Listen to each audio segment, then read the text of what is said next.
Hi, how's it going, everybody? Welcome back to Pause and Effect Quick Play. I'm your host, CJ, and today I'm actually going to be learning some more RPG Maker MV. So let me put the music on. Cool. I've already updated the description with this album. It's a different one from the past two times. And I've actually not listened to this yet, but it's also provided by Lofi Girl. So this ought to be just as well.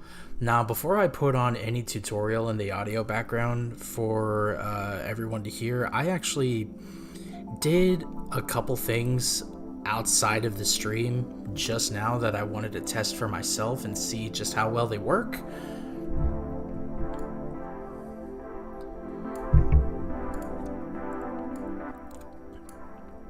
That's better, at least for me. I just realized it was getting pretty loud. Alright. So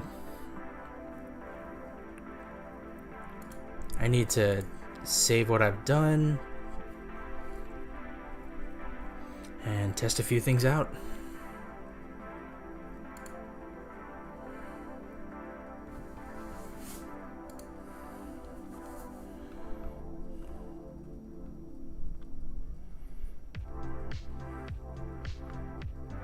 Okay, so they should be gone. He got moved all the way over here. That's good.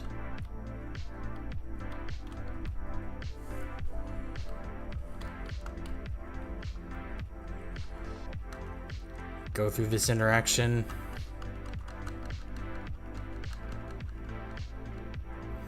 That spawns the ghost. No running in the halls. Detention for you. Interact with this. That gets rid of you. Interact with this. That gets rid of this pillar. Interact with this. I get a key.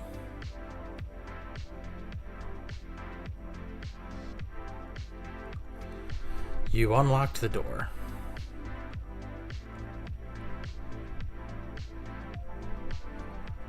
So I need to... Okay, so this does work. I need to adjust the pathing. Because I adjusted her position.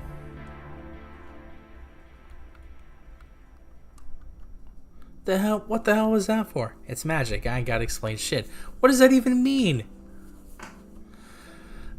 Okay, so that actually worked. So I need to adjust this event's pathing.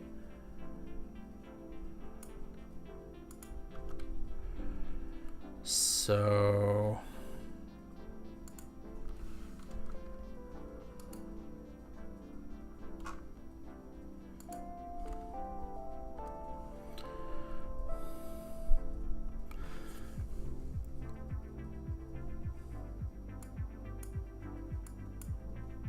shit, okay. So I could either come in here or here. That's the real problem. So either way, it's 1, 2, 3, 4, 5, 6, 7, 8 up. And then I'll do 3 right just to be safe. 1, 2, 3, 4, 5, 6, 7, 8. 1, 2, 3, 4. Turn up. Da da da da da da da da. Okay.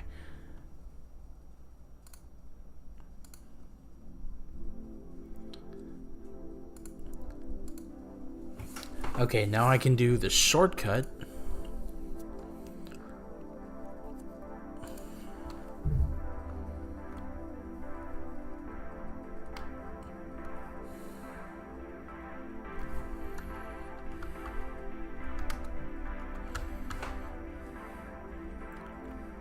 Right, I forgot I can move through the boxes.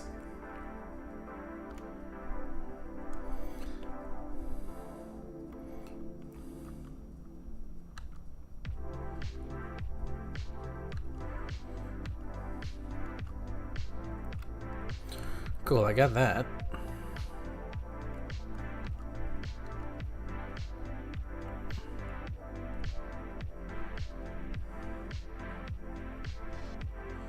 Oh, I got it right.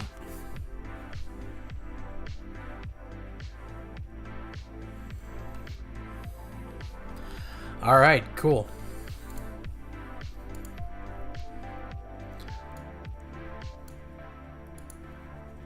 Gonna turn that down just a smidge more, and now let's get into the next tutorial, which is movement routing. So in the last tutorial, we learned about auto-run events that run automatically, and these can help you a lot in the future when it comes to creating intro scenes, or perhaps automatic events that occur when a map starts, or maybe even the intro scenes that occur at the beginning of the game. But we'll get into those later. Today, we're going to be looking at the second most important part of creating cutscenes, which is the move route. So if we go back to our event right here, you may have noticed that we created this very simple move route, which is just going to move the player up a couple times, look left, look right, and look up. And they say that the room is now empty. But that's what we're going to be focusing on today, which is going to be all this movement stuff, and pretty much this entire box right here. Because there's a lot you can do, as you can imagine, and it's sort of like the eventing, because like there's just so much stuff, you just got used to it. But let's get straight into it. So to start off, I'm actually going to delete all this stuff. I'm just going to have them move up a couple times just so they have room to do what we're about to do. But besides that, we'll be good to go. Now, there's a couple things to keep in mind. The first thing is, there's going to be two main instances when you're going to use movement routes.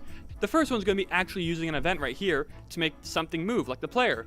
But if you recall from a previous tutorial, we can also make NPCs customize routes by using a custom route, then selecting route, then doing all this stuff right here. So for example, we can do like down, down, left, left, up, up, right, right, and they'll move in that exact pattern.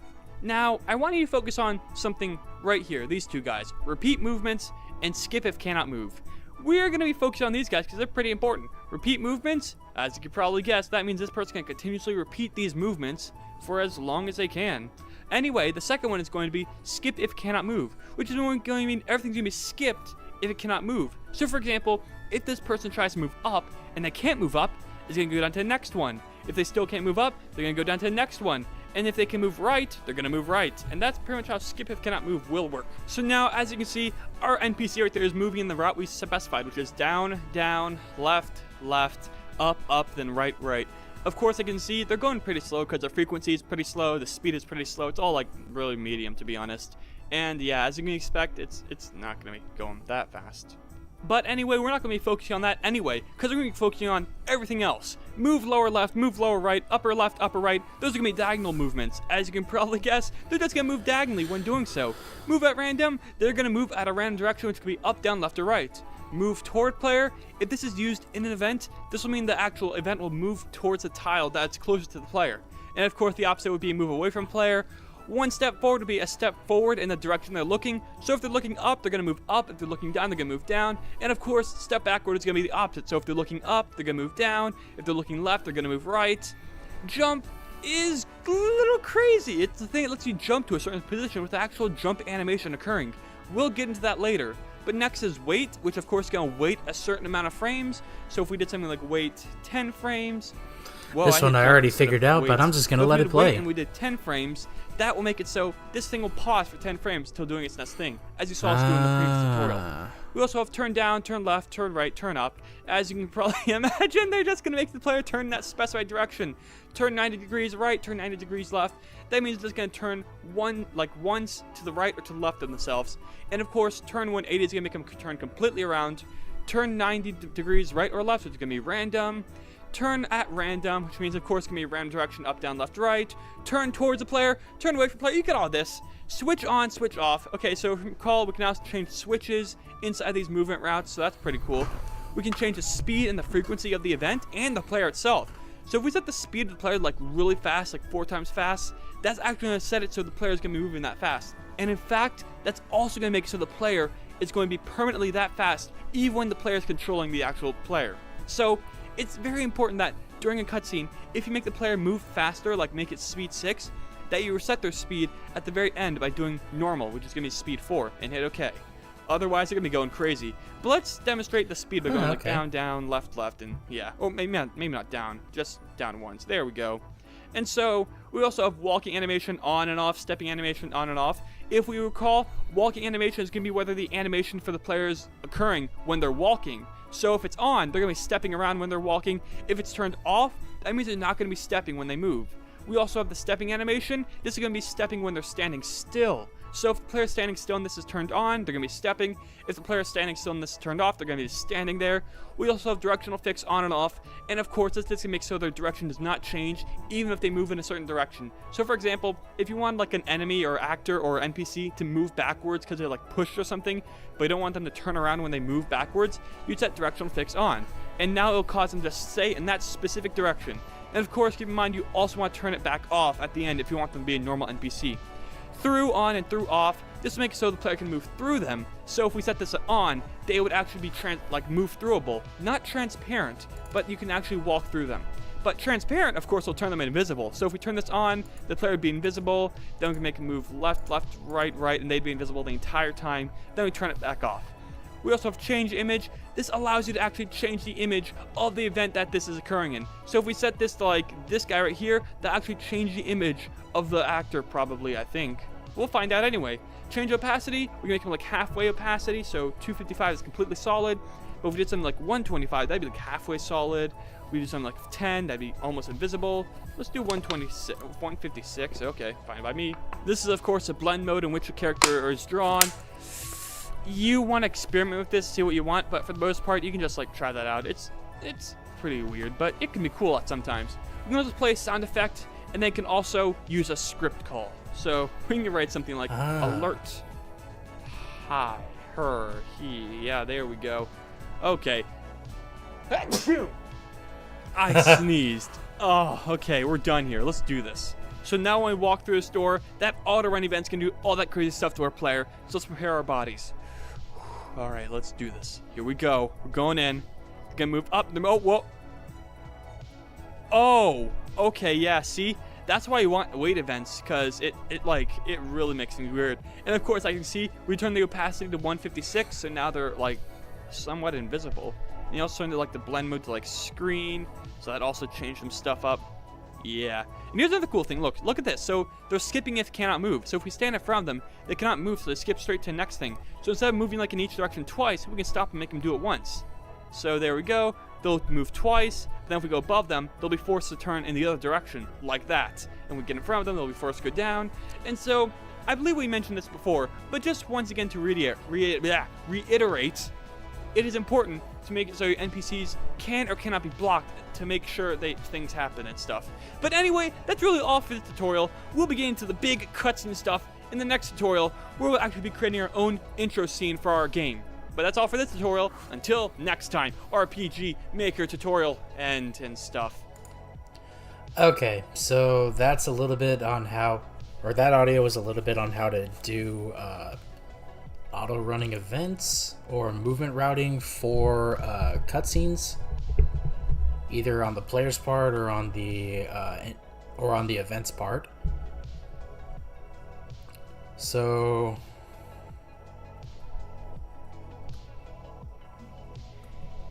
I have an idea. So I set this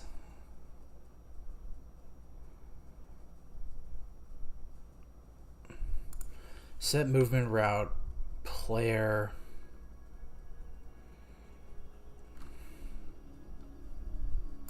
hold on. So 2, 3, 4, 5, 6. Okay, so I come in here. So I want to come up 5. So come up 5, wait 10 frames. 1, 2, 3, 4, 5. So from this onward, I can delete those. So wait 10 frames. Turn left, wait 10 frames, turn right, wait 10 frames, okay.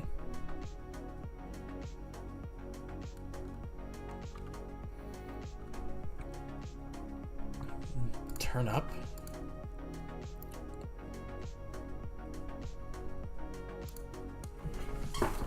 So I'll add a text.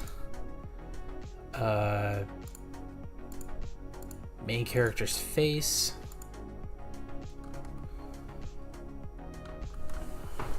Right, I don't need that.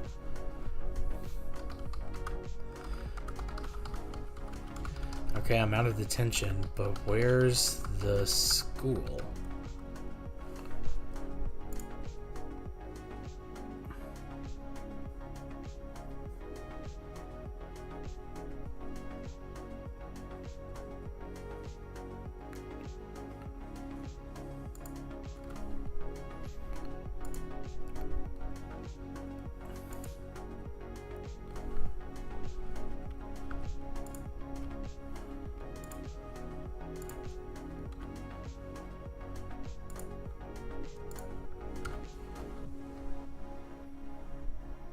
So then from there, I think I can turn I can set slap happy, this variable, to on. Then when slap happy turns on, I move 4 to the right and 3 up.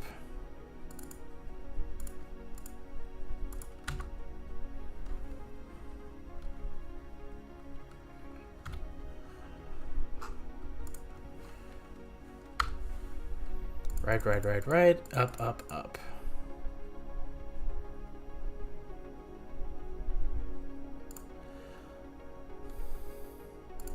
Apply. And that'll set self switch to on.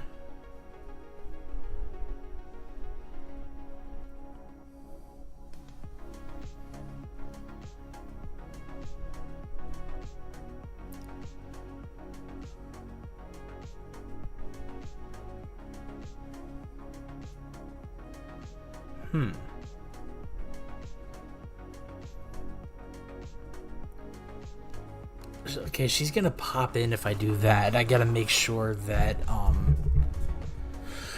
well, I gotta test this first, but also I gotta go back to the fortune tent dungeon.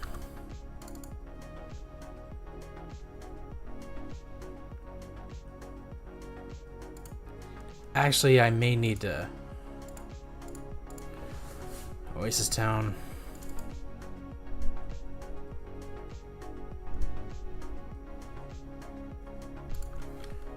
Get rid of that.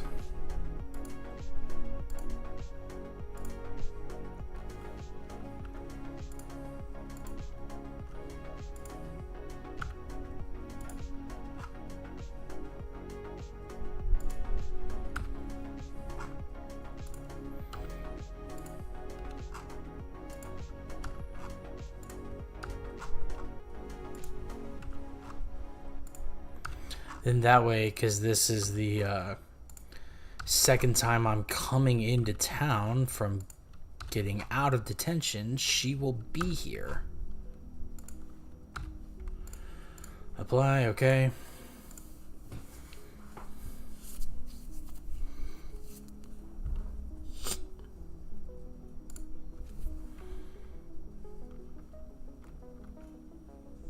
Oops.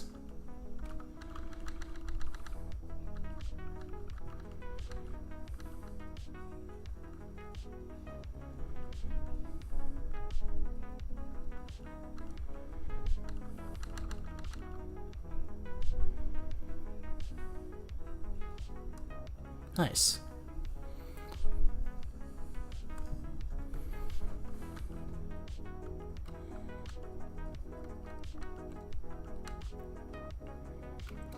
Okay, I'm back in detention.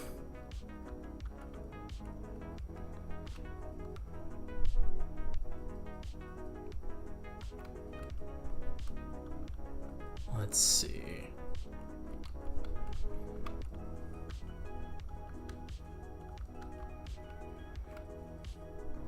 I need to set up invisible barriers around some of these objects.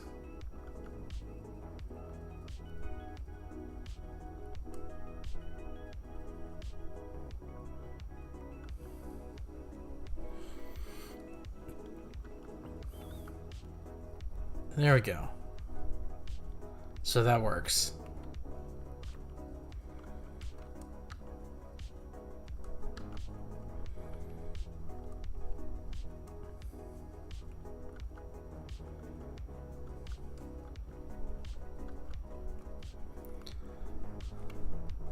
Alright, because I did the shortcut, she's not gonna pop up. Well, that works for me. So I got that working all well and good. So then the next thing is intro cutscenes. It's a 5-minute video, but before I do that, I kind of just want to first of all, I need to turn down my my air conditioning. Even with my ceiling fan on, it is really hot in here. So I will be back in like 2 minutes. I'll just turn my mic off and so that y'all can keep hearing the music. So I will be right back. Don't go anywhere.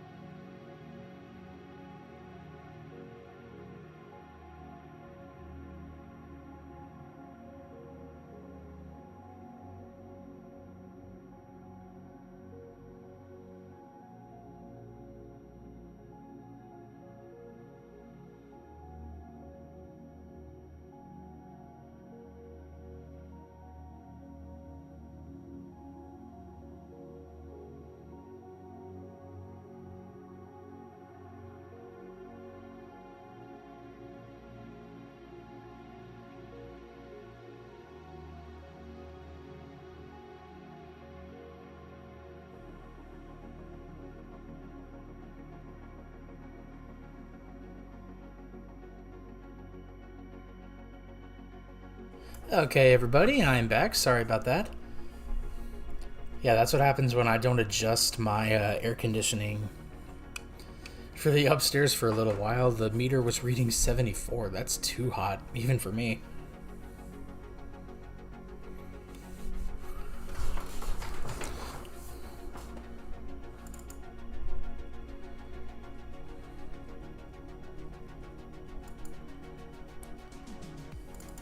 So, control variable.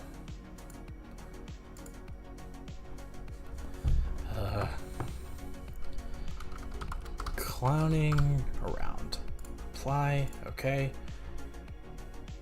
Set it to 1.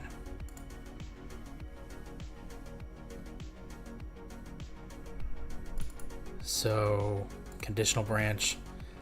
If variable clowning around equals 0, then I'm going to change these.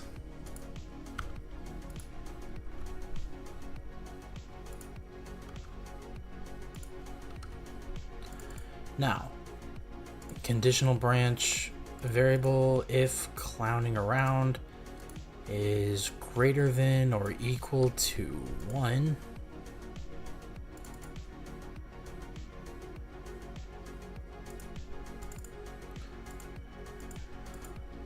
right, that clown was under people. There you are.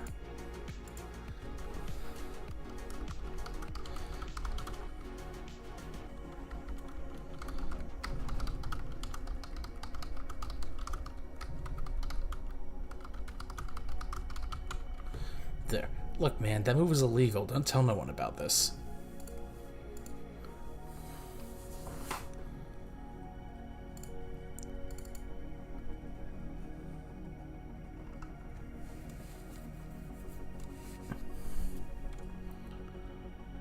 So I'm actually going to delete these.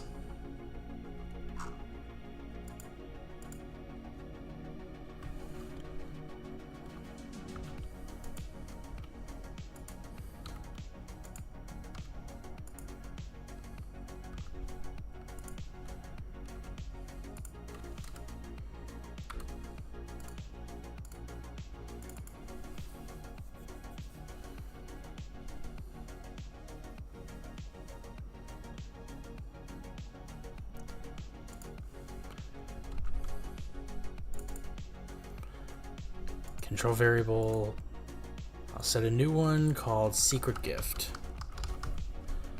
Apply, okay.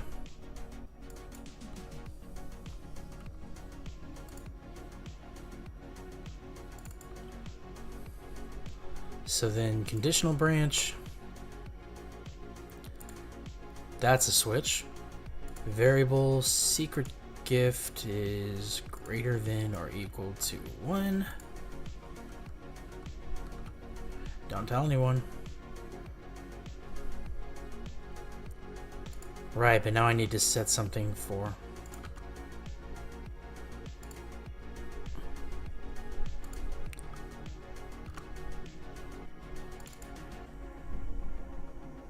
Conditional branch.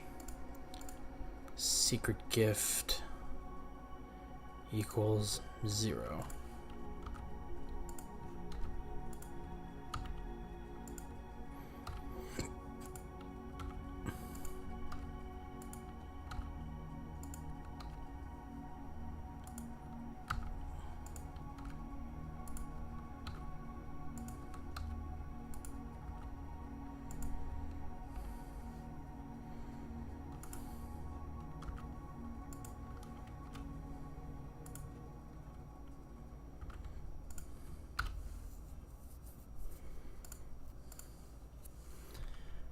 Now the other thing I need to do is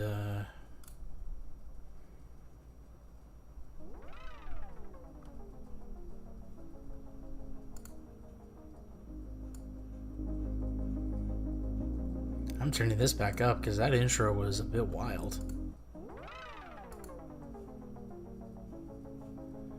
So what's this song called? Lunar by Hotel Pools and Allison. Alright.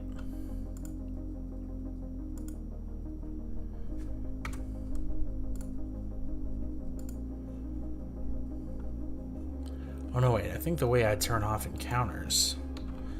I'll leave that at 15, but I will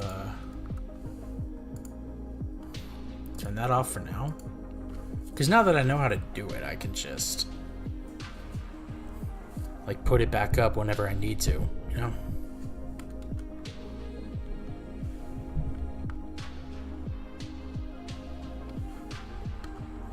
Shh, it's a secret. Don't tell anyone. Don't tell anyone.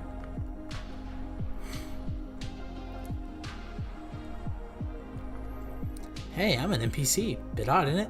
You think you're learning anything? I'll just keep at it.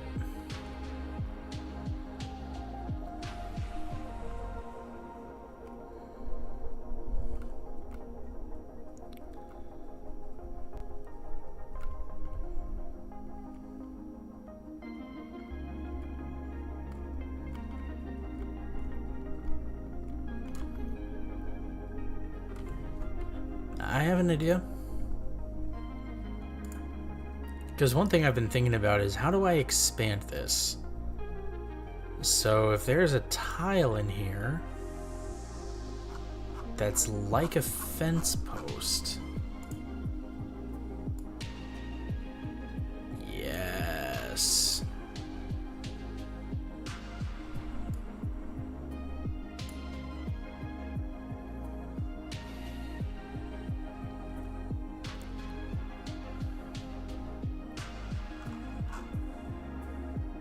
Wait, shit.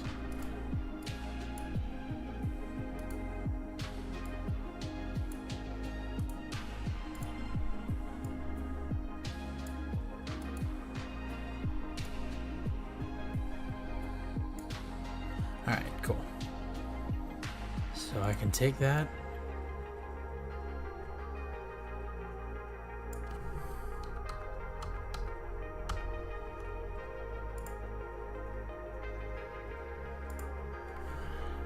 Yeah, because actually this looks a lot better with the shadows of the damn thing.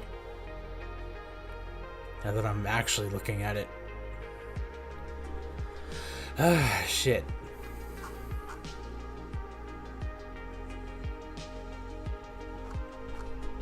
Okay, is there anything else that I can put in this scene?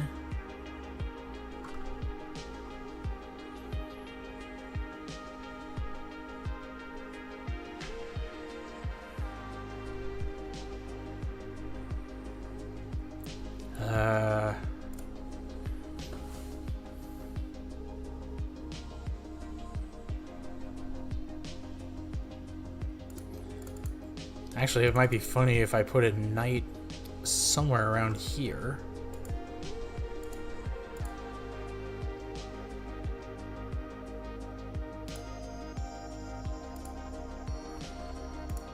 Stepping.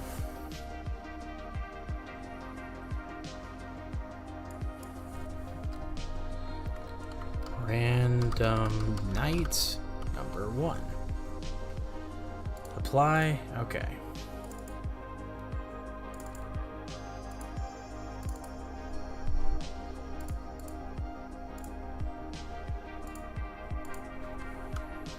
Have you seen a clown around here by any chance?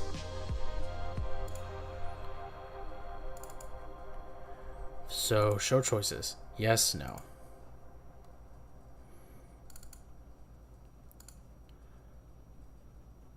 If no,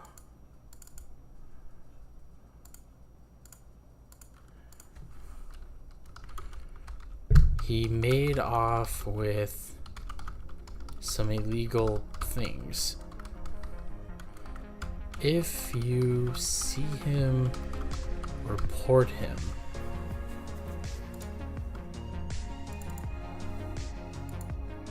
I have a really stupid idea now.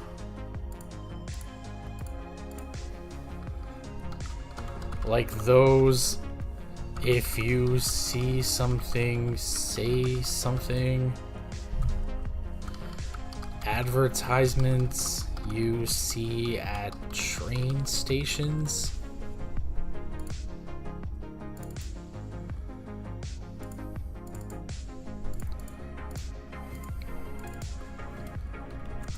Wait, no. Something like that, yeah.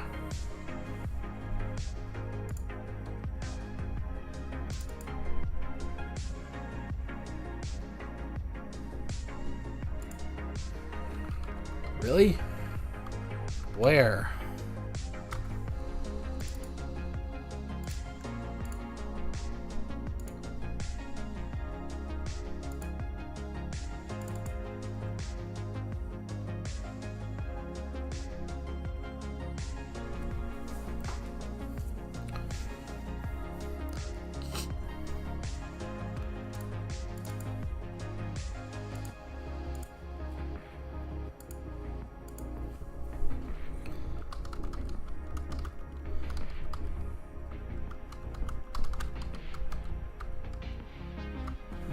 Southeast of here, by the water. Why?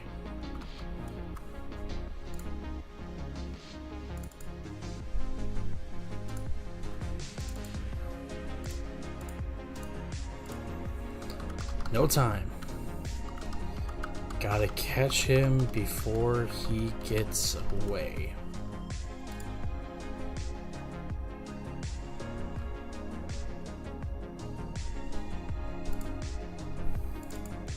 And then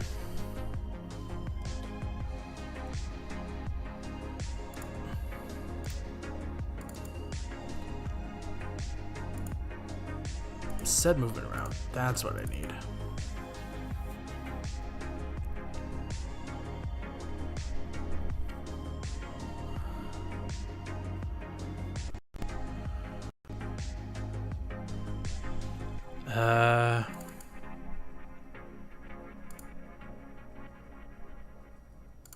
Set movement route.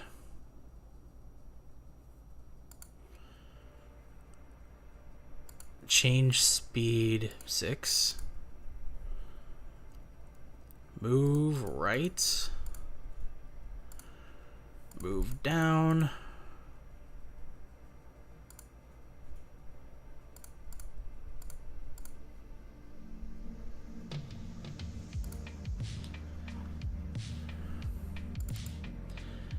And then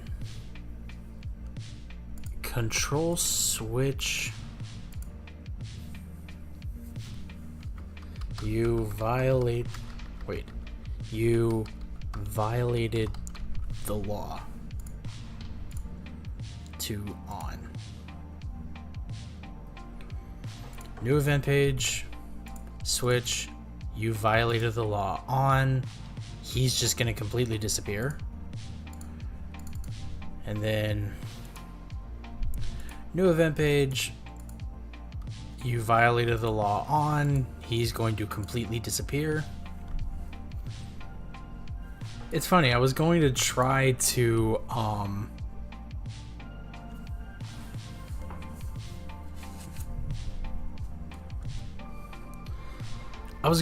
like make more maps in this file just to mess around and like show off a little more of what I've learned. Yo, you want to learn how to do a fucking infinite? Look, man, that move was illegal. Don't tell no one about this.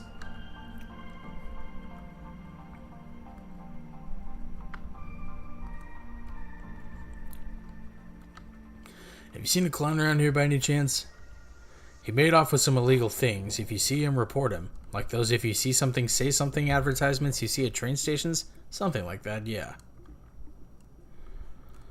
Really? Where? Southeast of here by the water. Why? No time. Gotta catch him before he gets away. Oh. Oops. Wow, that was this event.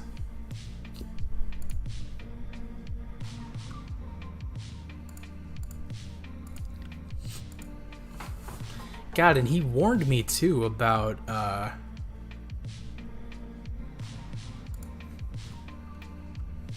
making sure to reset my speed.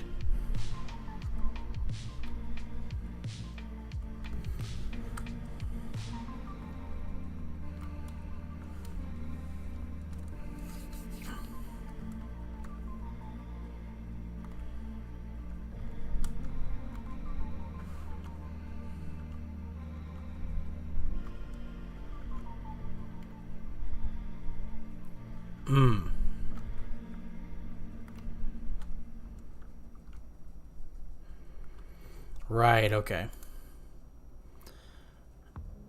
You know, maybe for the time being, especially since I turned encounters off.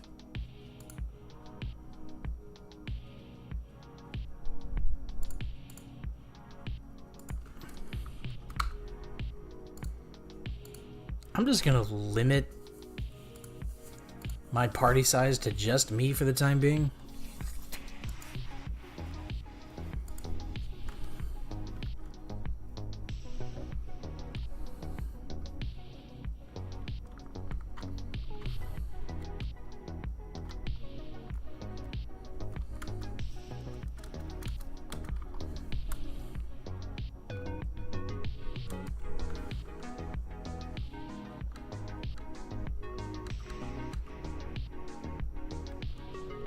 Cool. So I did get the movement right. Awesome.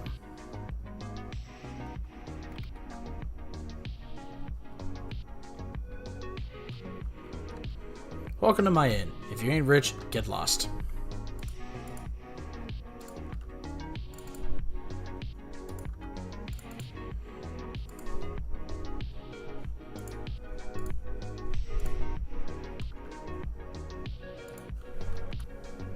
There.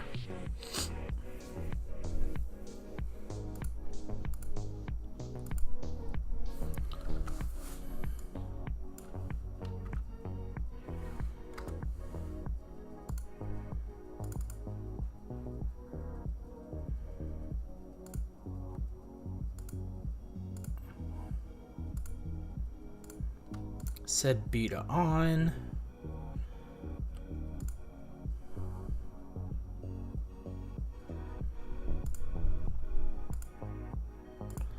Okay, set switch B to on. Oops. In owner, I'm going to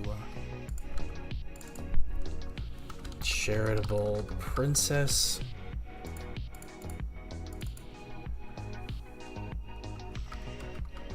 Clown looking ass. Just hit him. Just clown looking ass. Beach NPC. That's fine. So control self switch B to be on. New event page. Self switch B. Show text.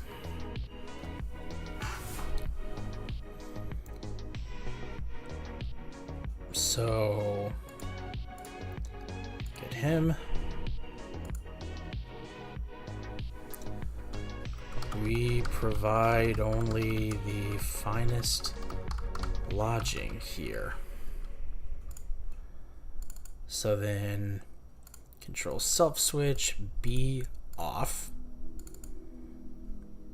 Control self switch C to on. Apply. Okay.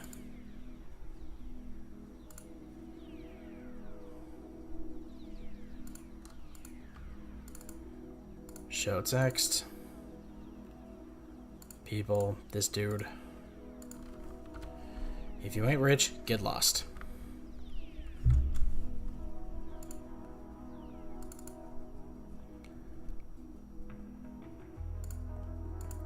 Set C2 off.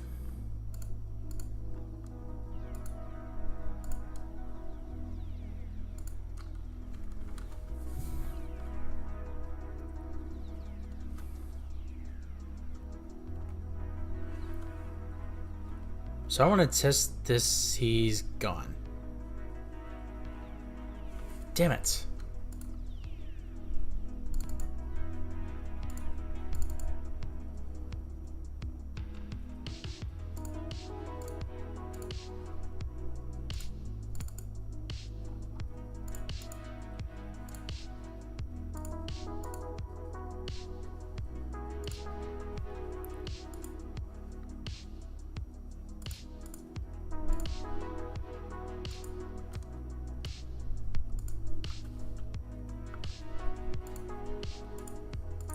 Fixed, custom, route, paste, okay.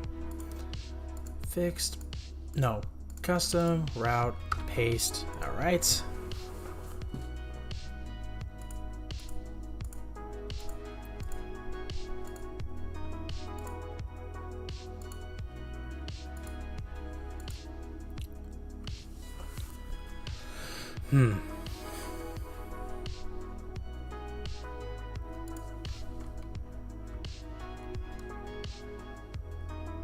Okay, he's there.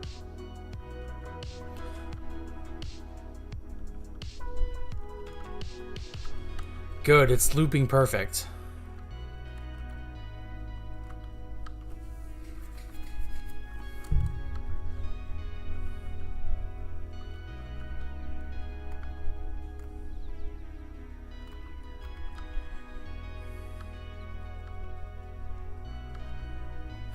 Nice.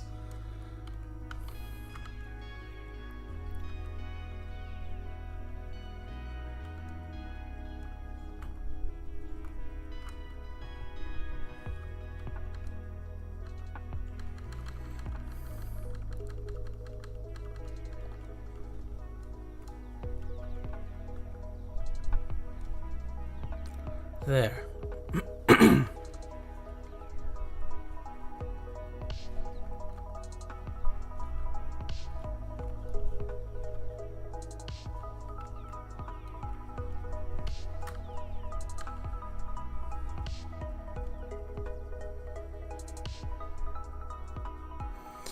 Okay, I'm out of detention, but where's the school? Excuse me, but I just escaped detention. Which way is the schoolhouse again? Get away from me, you pervert. Slap. What the hell was that for? It's magic. I ain't gotta explain shit. What does that even mean?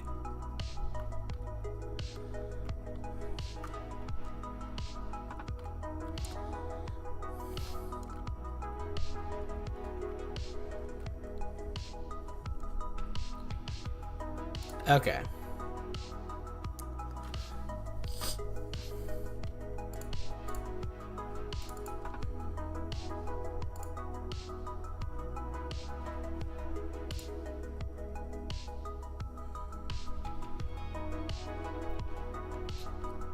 I feel like I should probably add more tables from this tile set around them. Yeah. As dumb as this looks.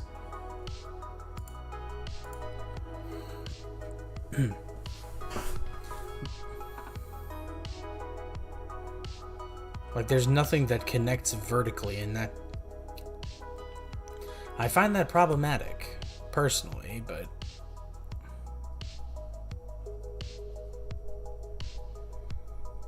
yeah, I can't do shit else about it.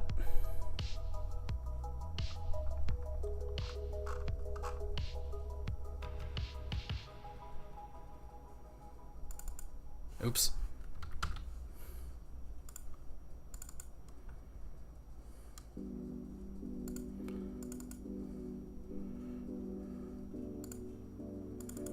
Shopkeeper.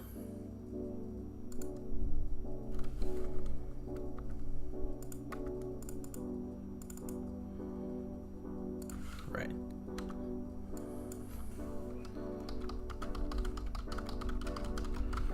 Oi, you lost or something?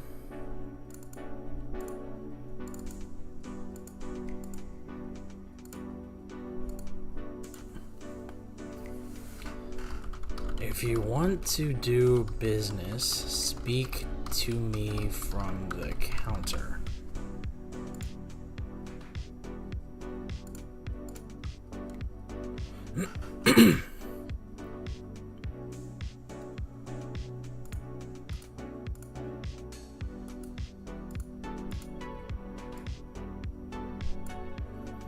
Yeah, that just looks better. Marginally so.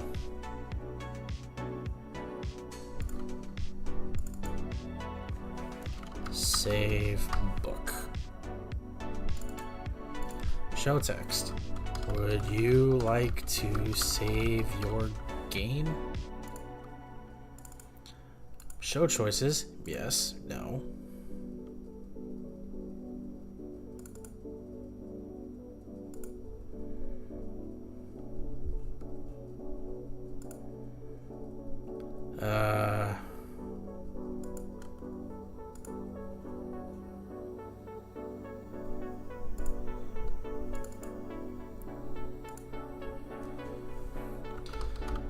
Sorry to say we haven't quite figured that out yet.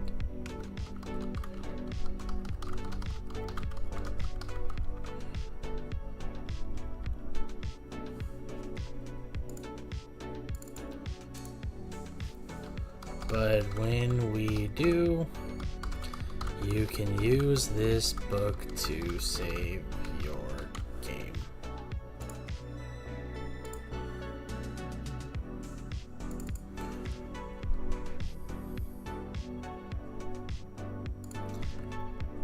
When no, it should just go back to it, right?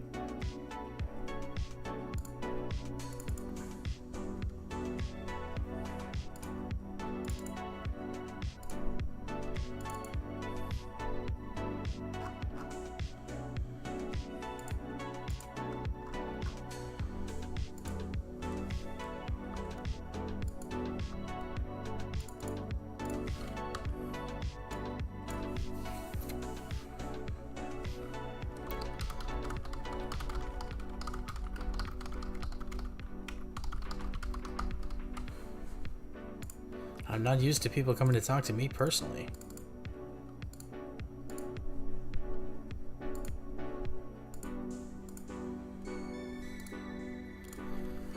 If you wish to stay the night, please speak to me from the other side of the counter.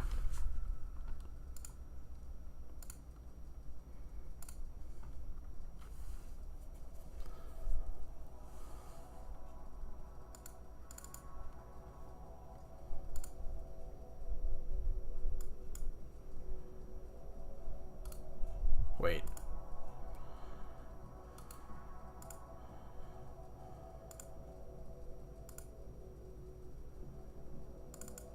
Oops.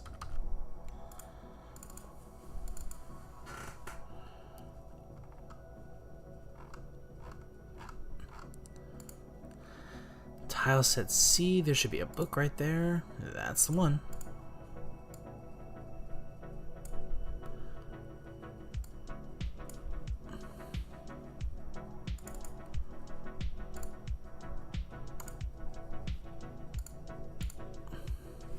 There. Now I'm gonna make sure I test these and see that they worked.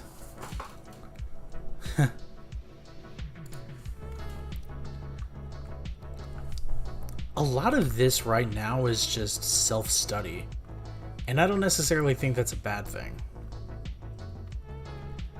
I'm not used to people coming to talk to me personally. If you wish to stay the night, please speak to me from the other side of the counter. Oh, you lost or something? If you want to do business, speak to me from the counter.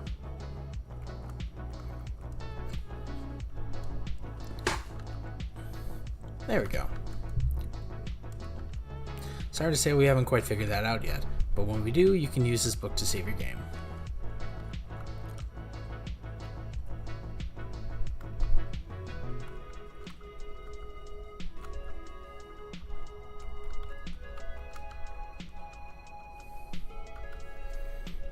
Okay, that's a weird thing.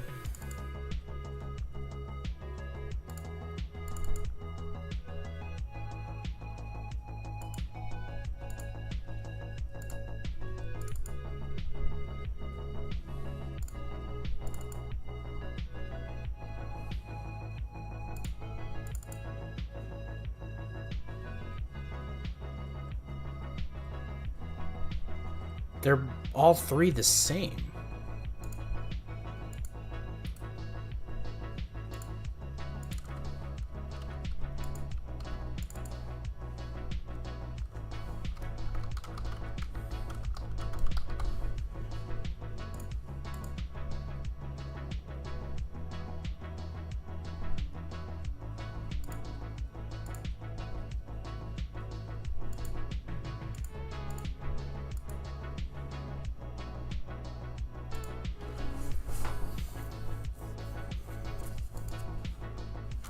Oh, probably about time I test this out again.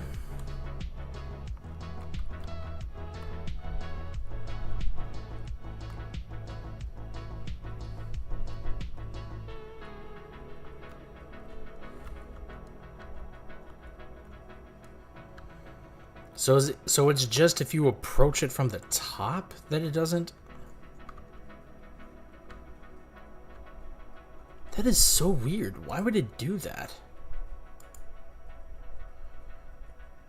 So it really doesn't matter.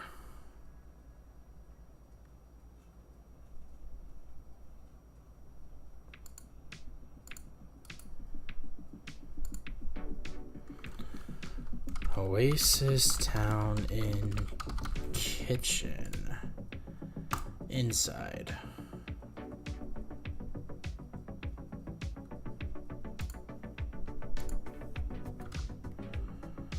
We're at the 1713. Yeah, that's fine.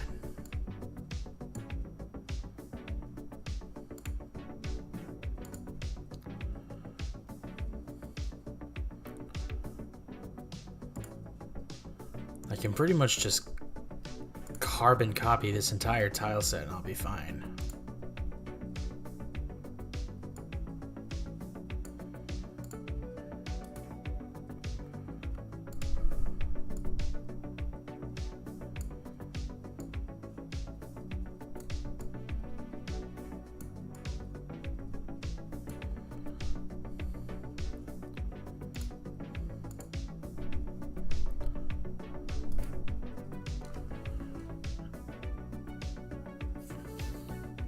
Okay, so it's like right here-ish.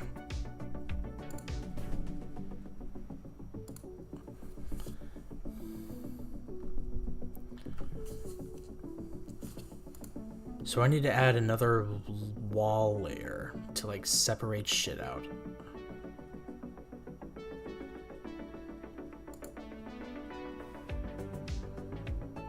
Wait.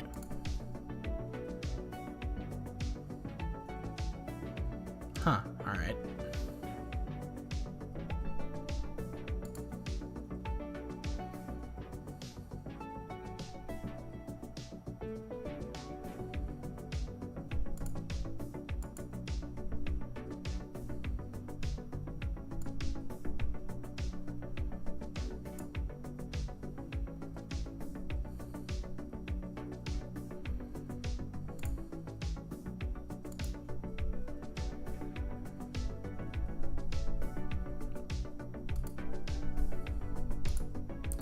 I can add a door here.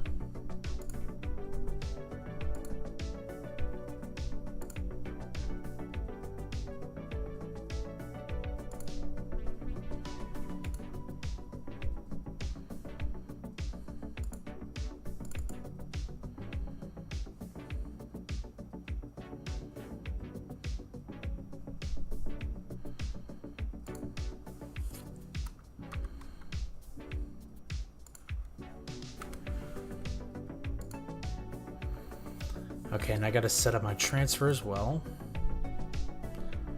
Transfer from the kitchen to the lobby, right here. Okay. Then I have to go back to the lobby and set up this transfer to the kitchen.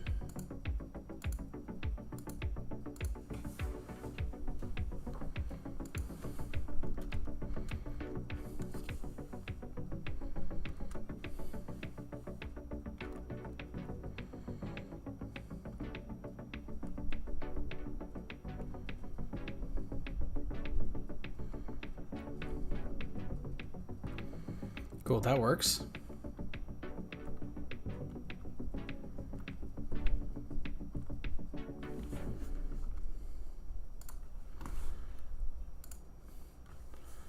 Cool, so now I can do the floor in here.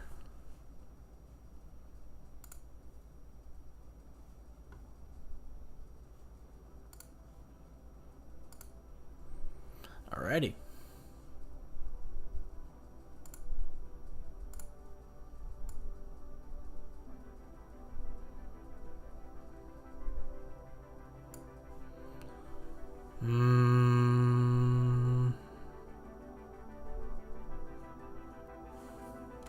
Oh, wait. Yeah, this feels like a kitchen.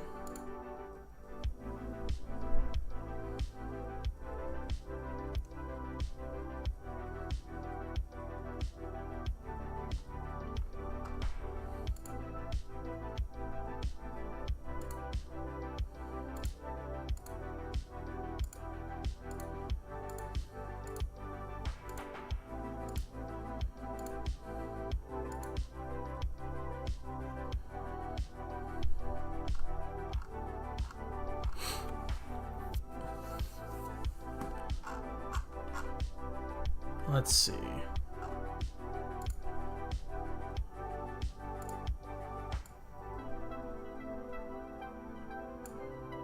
Okay, 1, 2, 3. Perfectly symmetrical, as all things should be. I'm kidding, obviously. But no. Table, table, table.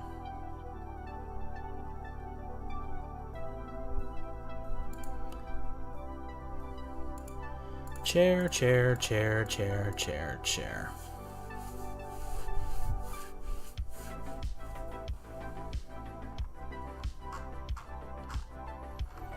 Yeah, right here.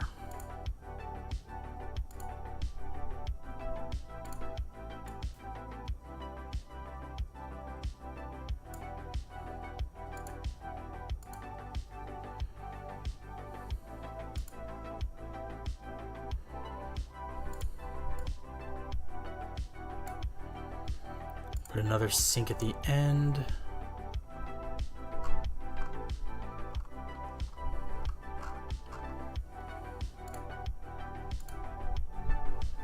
Some shelving up on the walls.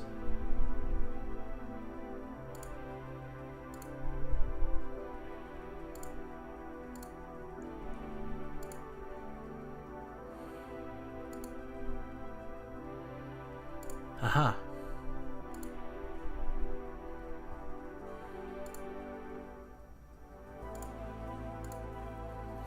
Looks like it's time for dinner. You are absolutely right, SC Jolly. Welcome to the stream.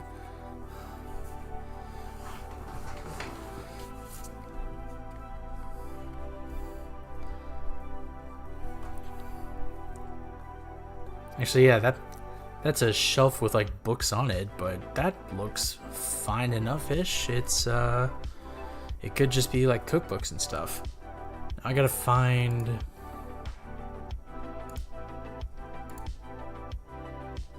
I keep running into this problem.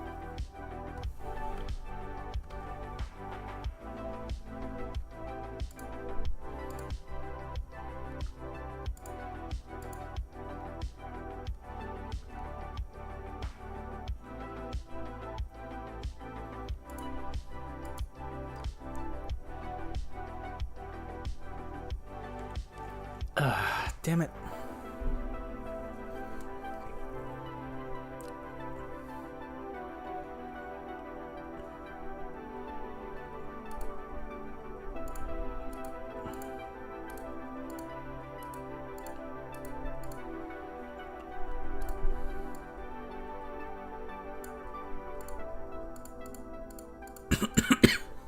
Okay, that doesn't work either.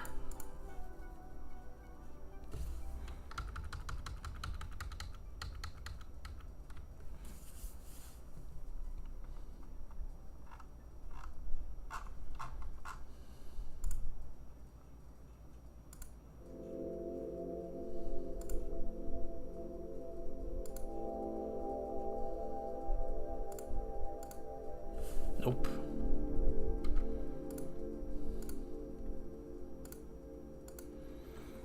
There, each table gets like something.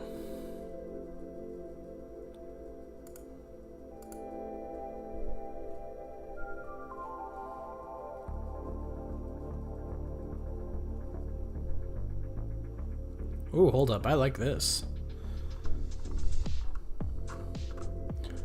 Portal by Neon Galaxy. I'll go ahead and give that a favorite.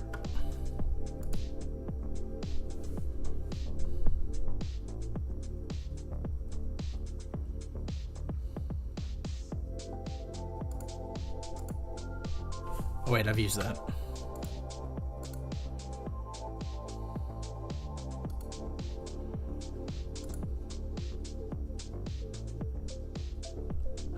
Tile sets.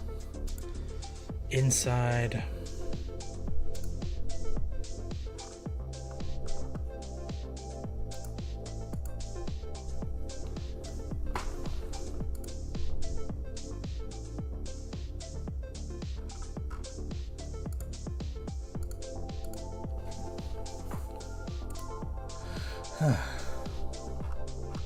There's like food tiles in here. Let me see how well these fit compared to... Better, actually. What the shit?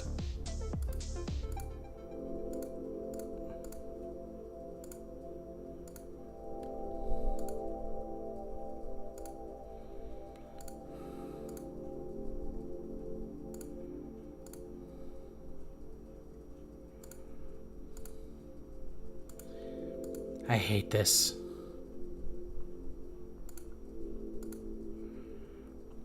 Hate the fact that I had to use the modern tile set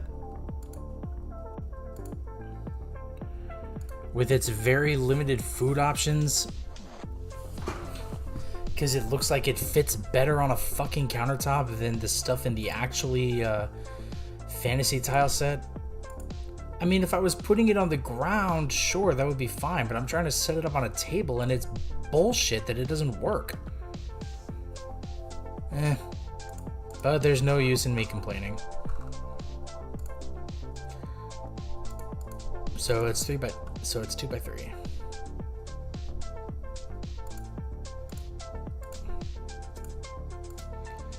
I'll put a piano in here because why the hell not?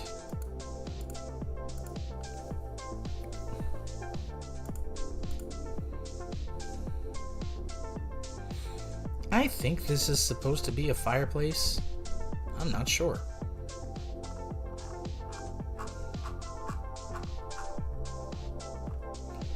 Like, that certainly does look like one.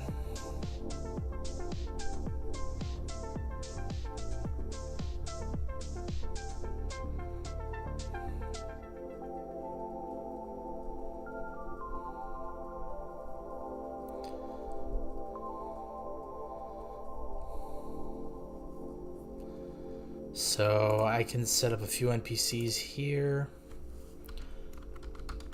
Piano Man.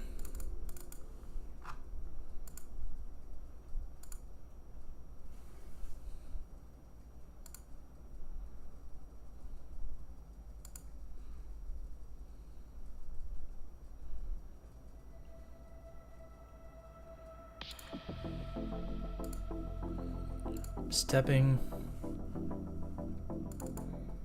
Show text.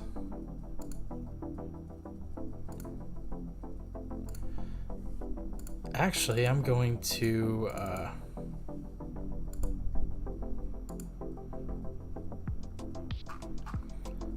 let's see if one of the actors looks better as a Piano Man.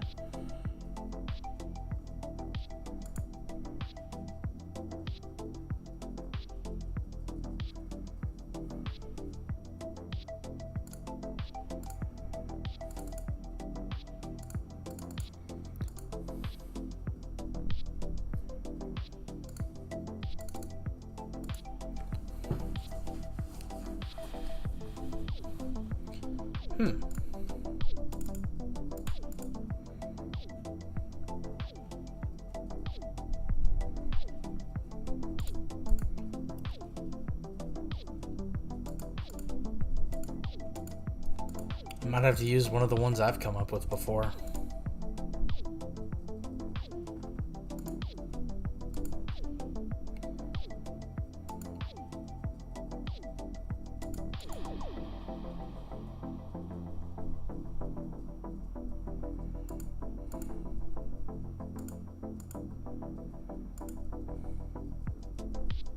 Huh.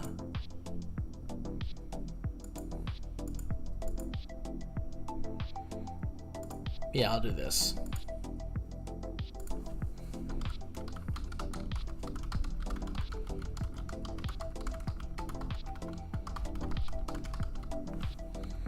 I normally don't do requests, but I'm in a good mood today.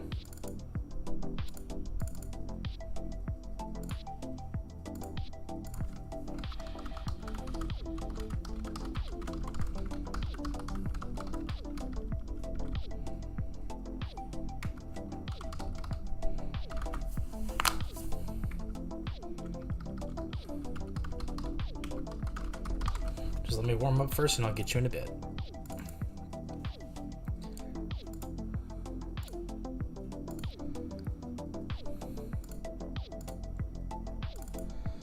So then, kitchen cook.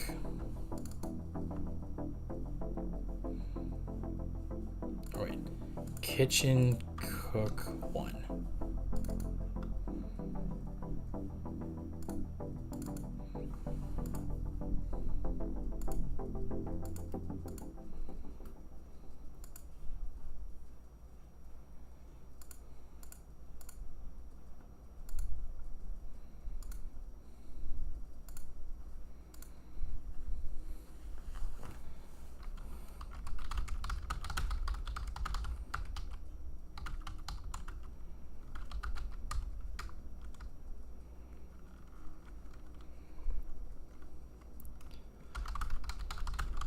Our kitchen is calm because we don't need to be dramatic about our work.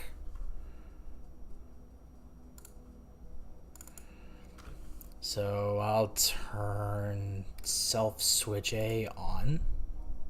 Apply.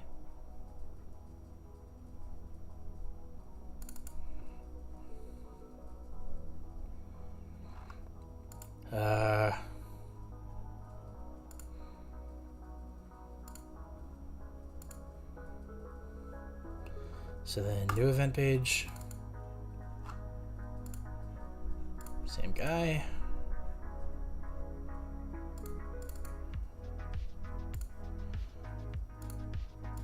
Wait, first I need to...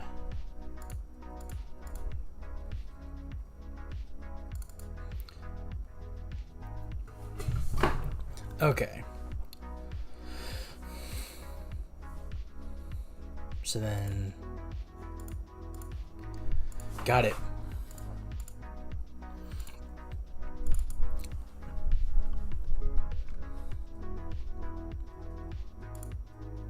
So then self switch A, show text. This isn't like Hell's Kitchen, The Bear, or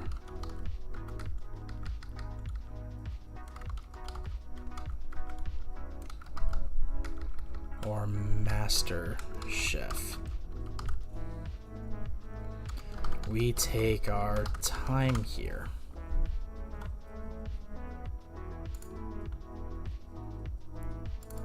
So control self switch A off, control self switch B on, apply, new event page, self switch B,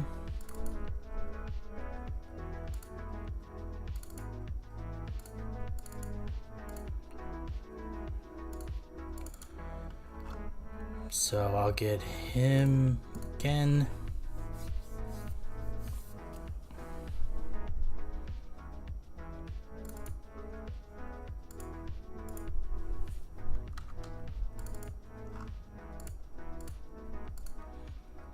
There.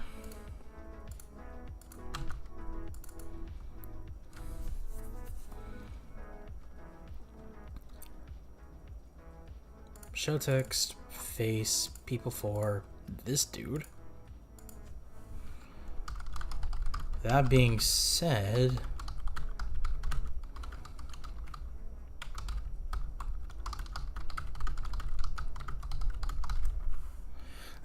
our new hire is really running all over the place, isn't he? So self switch B off, control self switch C on. New event page. This dude stepping. I gotta make sure I turn these on.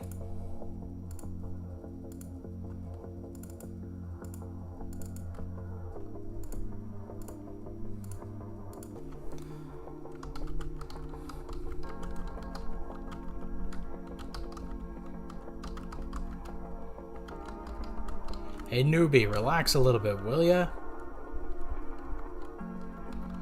Just make the food already.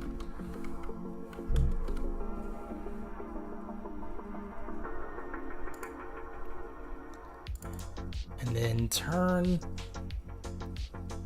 self switch C off. Apply, okay. So then kitchen cook 2, oops.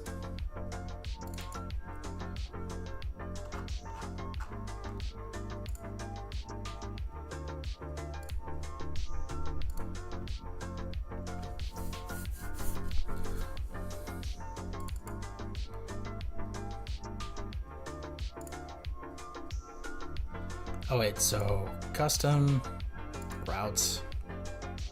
So wait 60 frames.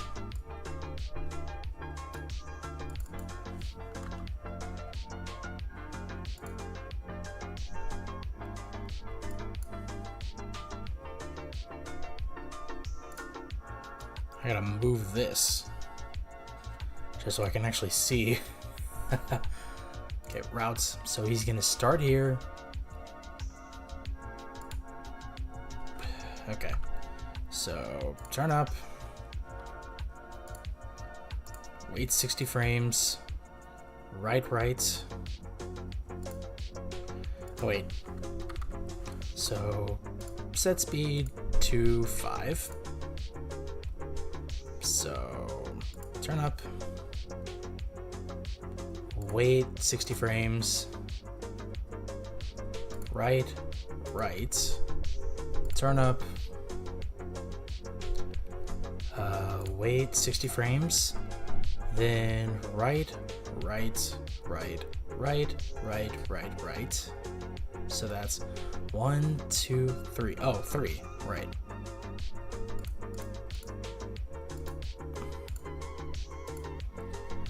1, 2, 3, 4. Turn up. Wait. 1, 2, 3.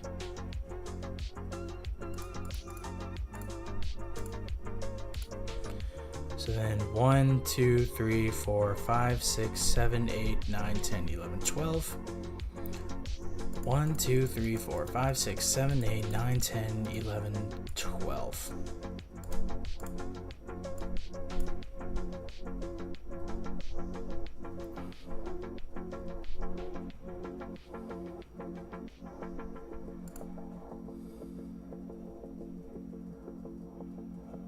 Step in, yeah.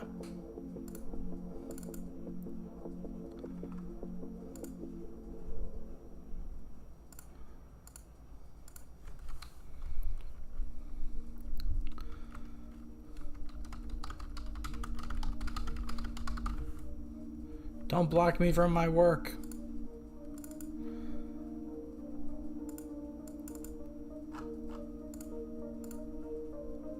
I'll never work for Gordon Ramsay at this rate.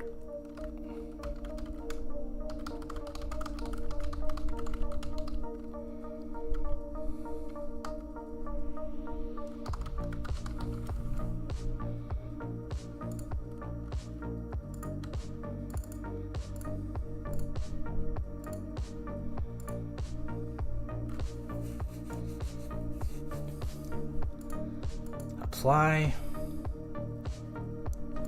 Okay. Make sure I save that. Now let's test it.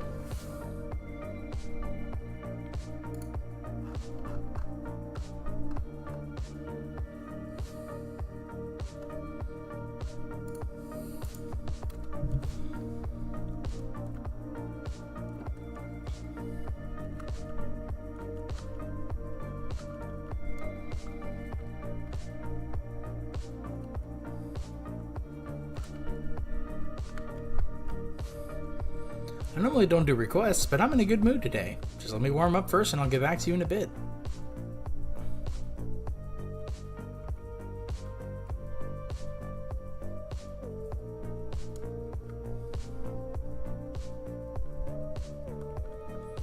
Our kitchen is calm because we don't need to be dramatic about our work. This isn't like Hell's Kitchen, The Bear, or... oh, I'd cut off the Master and MasterChef. We take our time here. That being said, our new hire is really running all over the place, isn't he? Hey newbie, relax a little bit, will ya? Just make the food already. Don't block me from my work. I'll never work for Gordon Ramsay at this rate.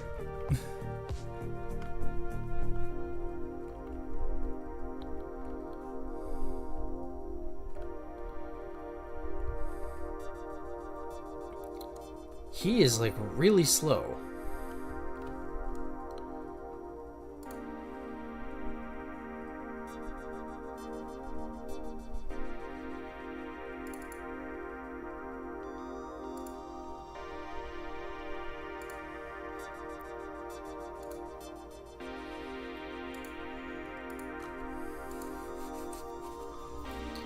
Okay, I might have fixed it actually.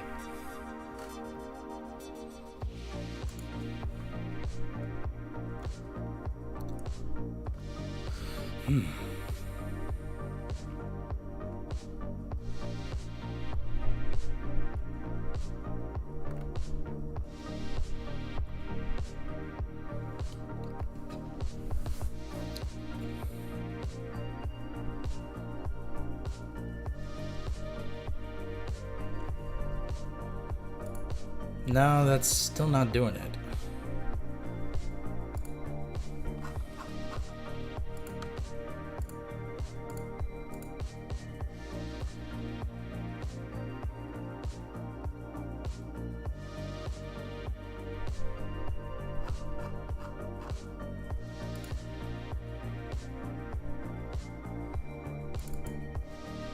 Wait, no, that's actually correct.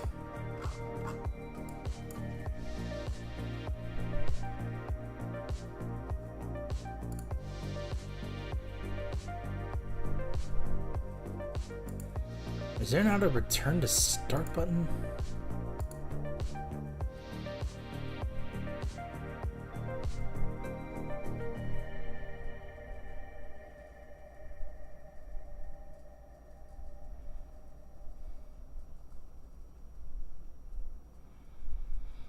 I'm gonna test.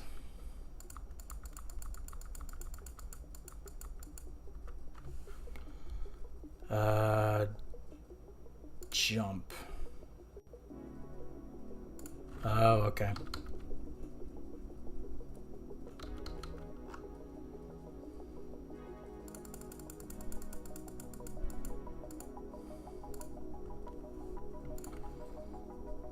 One, 2, 3, 4, 5, 6, 7, 8, 9, 10, 11, 12. I got it right. Good.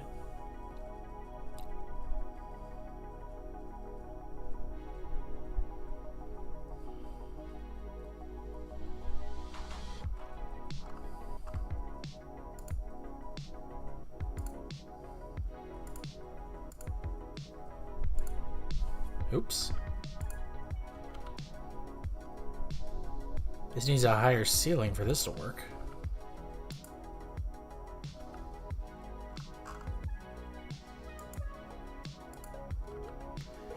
Yeah, I need a ceiling that's like 3 high in order to actually put art on the damn walls.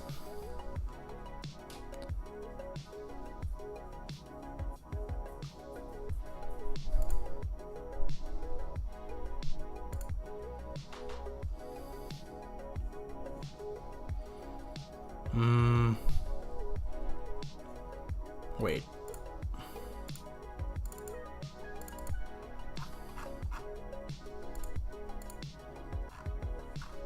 Where was that thing I just saw? Here.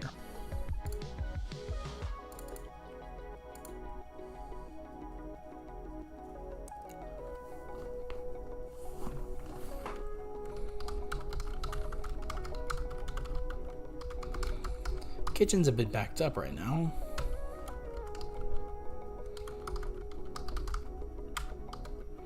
Please be patient when it comes to ordering food.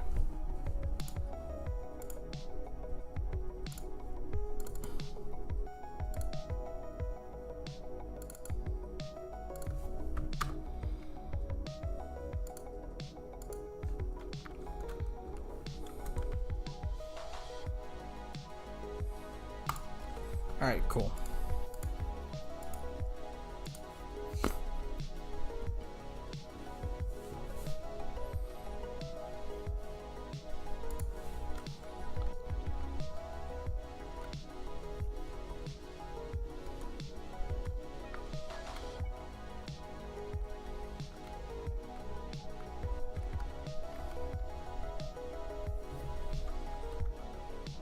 Our kitchen is calm because we don't need to be dramatic about our work. This isn't like Hill's Kitchen, The Bear, or MasterChef. We take our time here.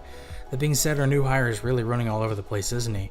Hey newbie, relax a little bit, will ya? Just make the food already. Don't block me from my work. I'll never work for Gordon Ramsay at this rate.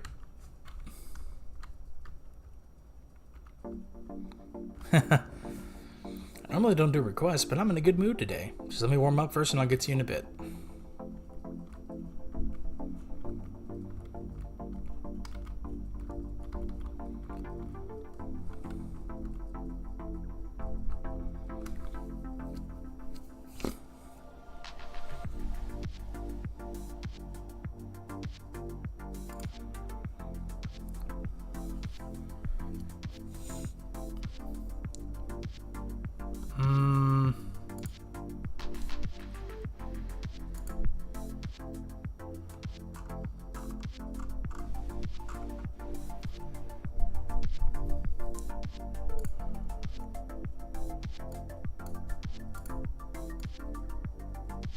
There.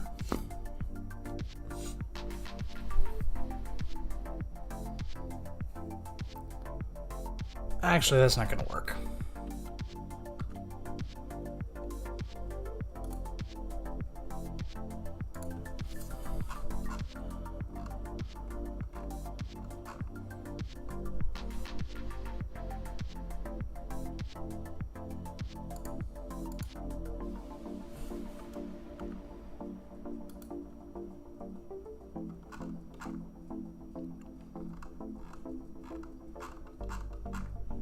I don't know where that tile is, but...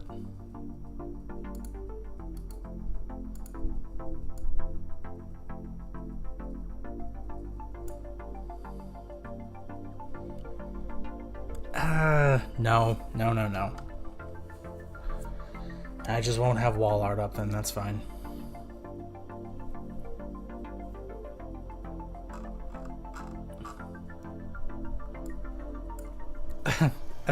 Oh, I know what I can add as a joke. Waitress. Oh, wait.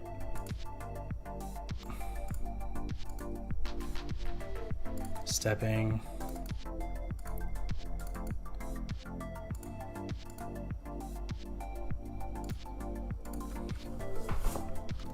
Can I get you started with any appetizers?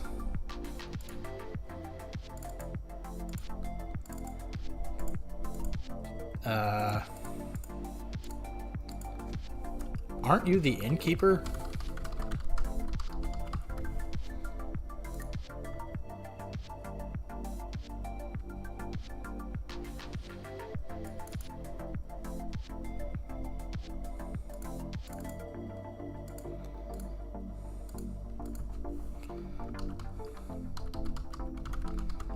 Innkeeper's my twin.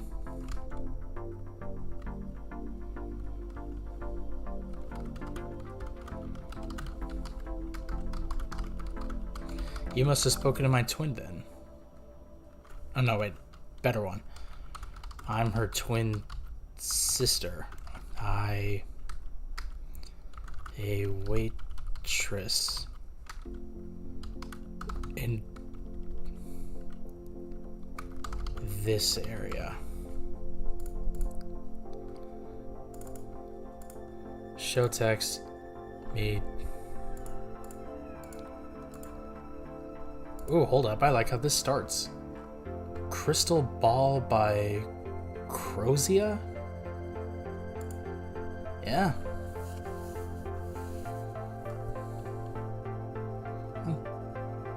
Did I say crystal ball? I meant crystal bells. My mistake.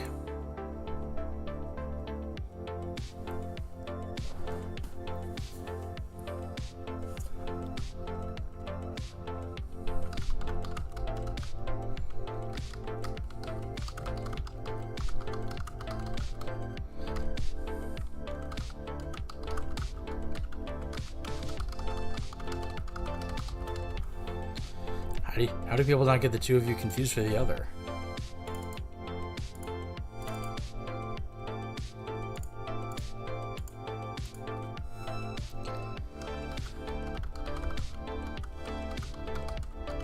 Can you not hear my Scottish accent?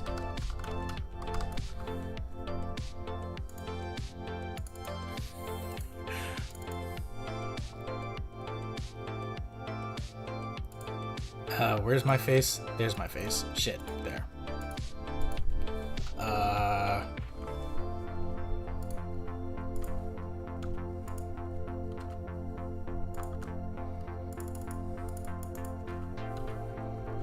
No.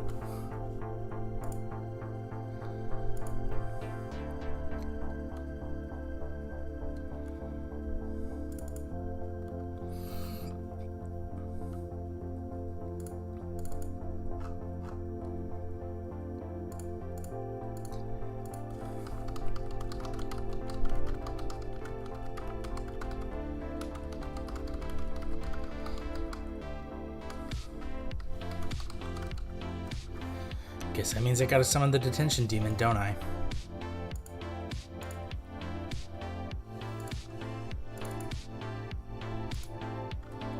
Fortune demon.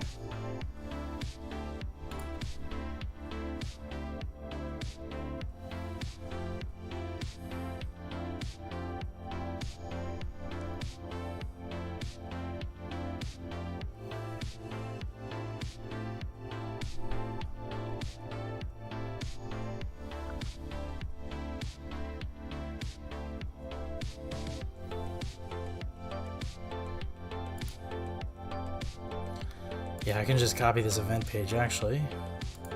Go into the kitchen.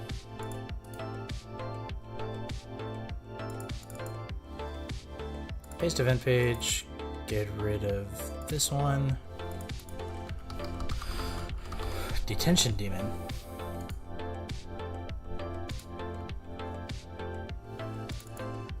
Yeah.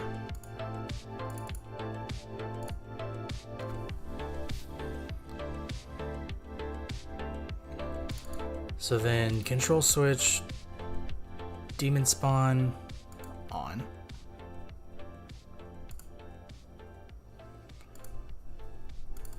Actually, I should do a different one. Demon spawn is for the fortune tent. This one is detention event. Got it.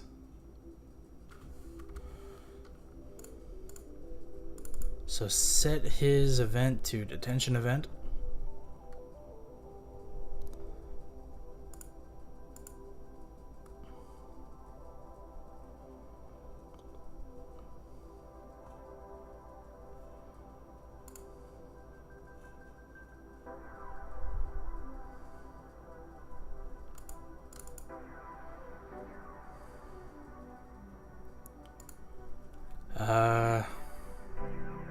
Right, I have to. If detention event is on. Now the thing that I need to check is this thing.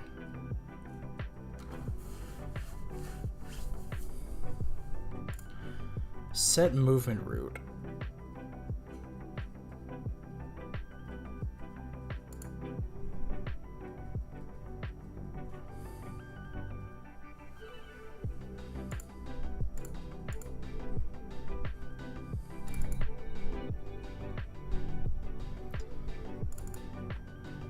Okay. Set movement route, this event.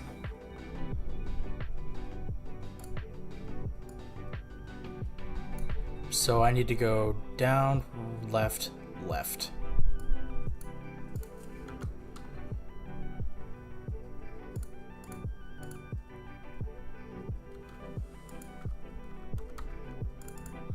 So change speed 6, down, left, left.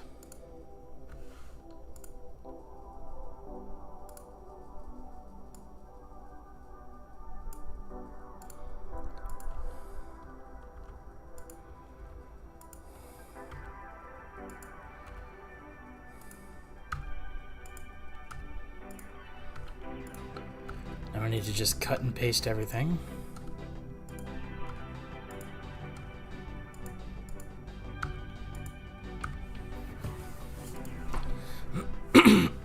Excuse me.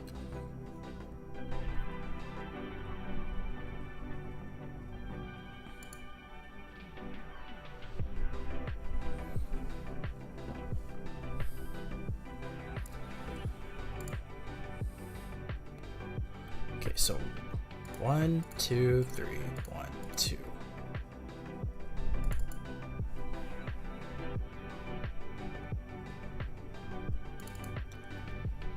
Set movement route, this event. 1, 2. No, wait. Set the speed. Change speed 6.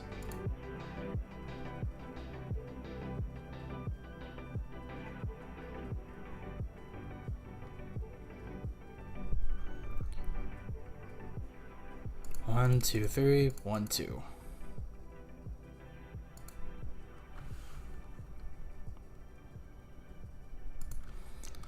Now I just gotta go through this arduous fucking process again.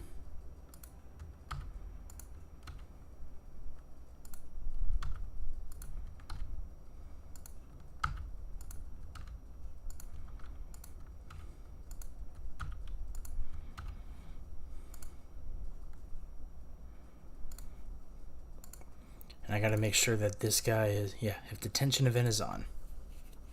Good. Now I just need to check and see if this works. In both instances particularly.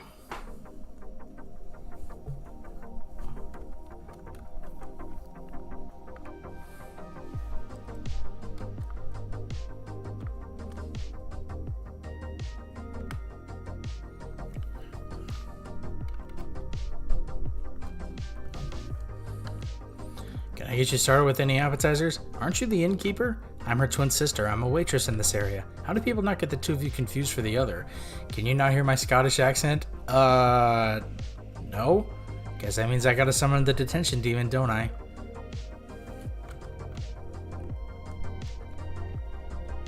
Oh, he's not moving?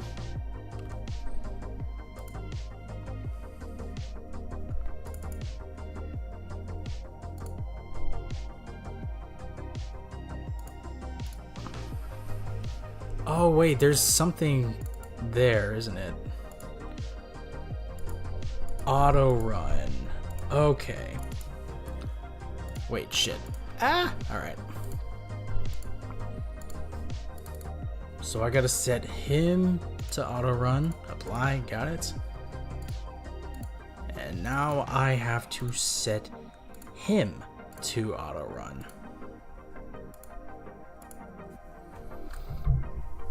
Pardon me.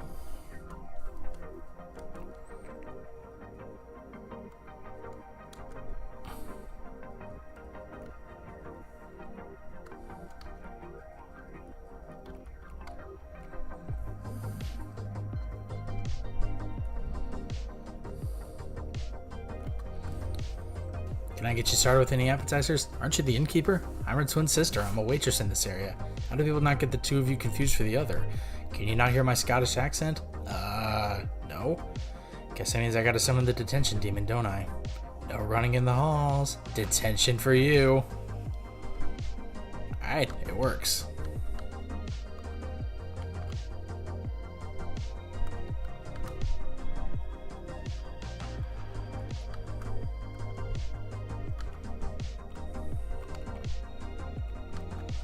You unlocked the door.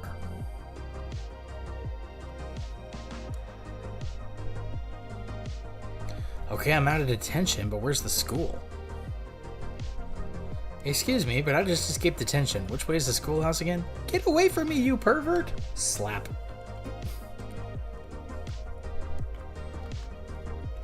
What the hell was that for? It's magic. I ain't gotta explain shit. What does that even mean?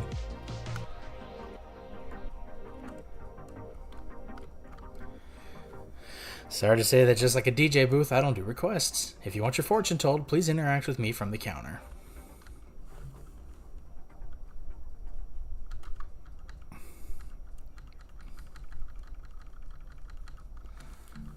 No running in the halls. Detention for you. Cool, so I can just leave.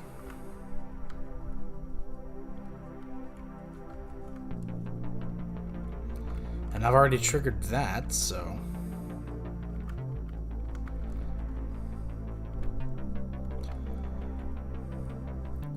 Well, that's a funny thing. Now I've got 2 detention level events. I could call it done there, but I am very curious to see what some randev has to say about the next tutorial, which is Intro Cutscenes Part 1. So what I'm going to do, so refresh my YouTube studio,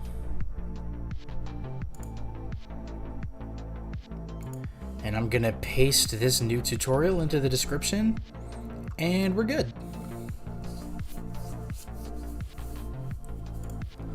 By the way, if anybody is more than a little curious as to whether or not I'm gonna turn this into a video, then yeah, that's the plan, because I am going on vacation relatively soon, but I want to have a concrete YouTube video to show evidence that I've been working hard on trying to learn this. So come the end of this stream, like sometime before I leave next weekend, I will be recording a video and showing off the progress that I have made with this file, and I will upload that as its own thing, and it ought to be fun, at least for me, and at least I have something to show for my efforts. So with all that being said, I'm gonna go ahead and play the next tutorial. Let's go. Now when it comes to RPGs, there is typically two types of intros, like the more cutscene intro where you introduce the characters or maybe foreshadow some sort of future event, and the more abstract intro where like it's just a black screen, sort of like this right here, and where some unnamed narrator is going to explain what's going on and perhaps even include some character creation for your character. And in today's video, we're going to be going over how to create this abstract intro for your game, and next time we'll be going over how to actually create a cutscene like right here, where something happens to these specific characters in the game. So let's get straight into this. So to start off, let's actually first go create an entirely new map, and let's call this map Intro, and we're just going to leave it at that. Let's hit OK, and when we do so, we'll find that we've been brought to this like map with no tiles whatsoever. And that's the goal, because if you may have noticed from the other intro, it was completely black screen. And that's what happens when there's no tiles and there's no parallax, which we'll get into later in this video. But to start off, let's actually stick the player's spawn point in the bottom corner right here. So we'll do player, and it'll set the player to be spawned right in this room. And then in some other spot, let's actually create a new event. And let's make it so the trigger for the event is, of course, our auto run event. Let's add some dialogue like show text. Hi. Title. I'm gonna call this intro cutscene. Apply. So, show text.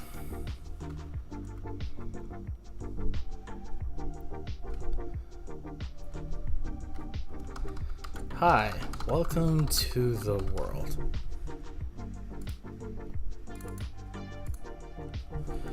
No, you have not been. No, you are not fresh out the womb. You got killed by Truck-kun. You're goddamn right, this is an isekai. Get over it. This is intro. And then finally, let's go transfer the player to somewhere like the original spawn point. So we'll go to transfer player, we'll select our, say, our map 001, put them right there, and hit OK. And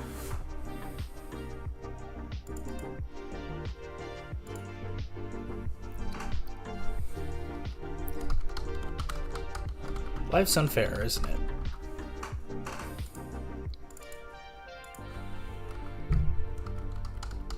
Hopefully you can make life your bitch in this second world.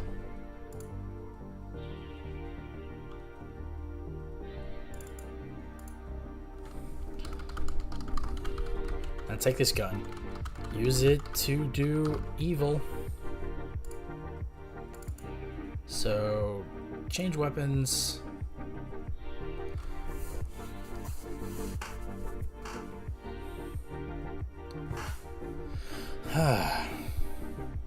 I'll set this to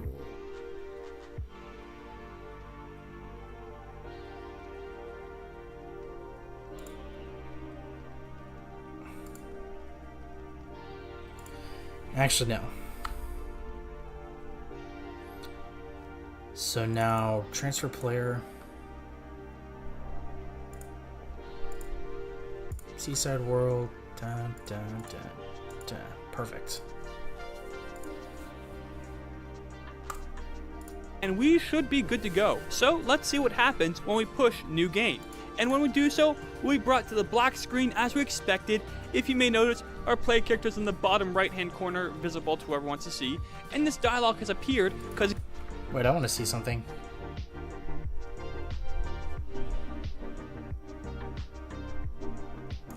And when we do so, we'll be brought to the black screen as we expected. If you may notice, our player characters in the bottom right hand corner visible to whoever wants to see. And this dialogue has appeared because the auto run event has run it. And when we hit A or enter or whatever, it's going to bring us back to our original map. And that's going to be the very basic mechanics on how this intro is going to work. As you can see, it's pretty simple. Just do whatever you want to do inside this event and that'll occur, and then at the very end, the player will be transferred to the original spawning point you wanted to start the game at. But let's first address the main, very obvious issue, which is the fact that the player is completely visible. when this intro is occurring, we want the player to be invisible. And so there's a very simple way to do this. Let's go to our database right here and go down to the System tab right here. And when we do so, let's go up to the Options section right here. As you may notice, there's a lot of options we can choose from. Start transparent. And what you want to do is click the Start Transparent option right here. This makes it so at the beginning of the game, the player party and everything starts out completely invisible. So when that's hit, now when we start the game, this player is getting completely invisible. Of course, if we do this, they'll remain invisible till stated otherwise. So to make them visible again, let's go back into here, let's create a new event. I want you to go to the second tab, go down to Change Transparency, and turn it off. And so that'll turn the transparency of the player party off. Now, when we start a new game, we'll notice. So he said change transparency. Here we go. That the player party is absent from the bottom right corner, and all we see now is a dialogue. And when we hit A, we'll notice that when we go to the map, we'll find our player character active and not transparent and available to play as. So as you see here, we have a very boring, pretty bland. So let's try this out and see what happens. Save my changes.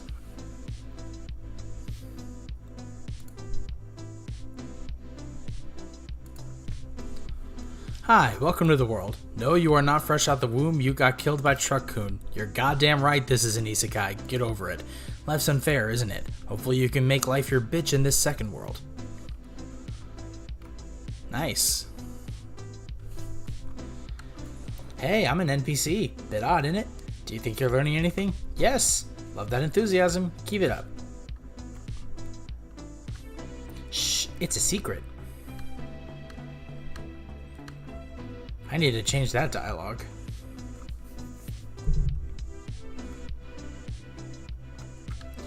Yo, you want to learn how to do a fucking infinite triple attack?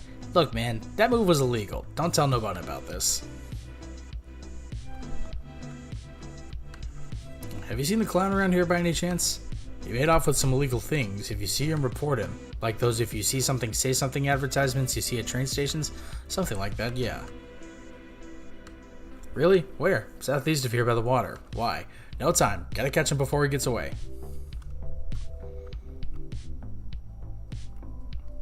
And they're both gone.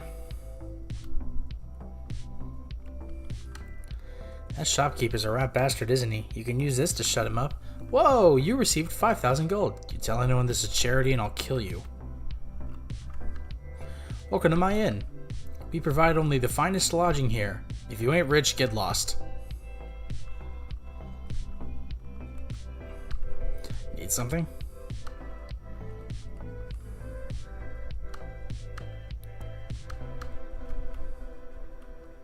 Coming in soon. Oi, you lost or something? If you want to do business, speak to me from the counter.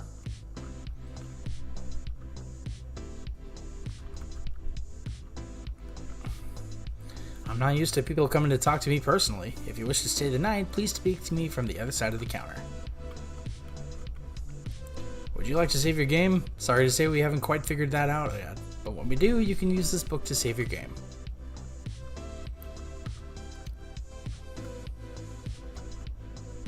Potion was found.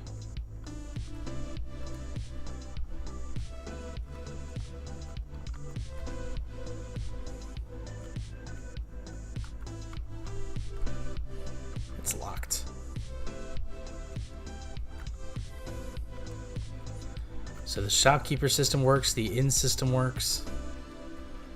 I normally don't do requests, but I'm in a good mood today. Just let me warm up first and I'll get to you in a bit. Our kitchen is calm because we don't need to be dramatic about our work. Okay, I think we get the idea. The auto run event that runs the intro thing. And that's cool and all. But let's address one last thing, which is the black background. I mean, perhaps you do want that to introduce your game, but maybe you want something else. And that's where parallax comes in. Let's go down to our map, hit edit on it, and go to another section right here that says parallax background. If we click on the image, we'll have a bunch of built-in images we can select from. Let's select, say, I don't know, maybe starlit sky and hit OK. And now what's going to happen is this background is going to be over top any transparent or lack of visible tiles things. So pretty much what I'm saying is, as you see now, there's going to be a complete background for this map. And if we go and we can draw stuff on it, if we were making another different type of map, but we want this map to be completely empty, so we're just going to remove that. And if we go back to this map, we'll notice that we also have options for looping. So we could select like loop horizontal for maybe like 3 speed, scroll, whatever, and hit OK. And now this is going to scroll in the background. So, alright, so let's see that.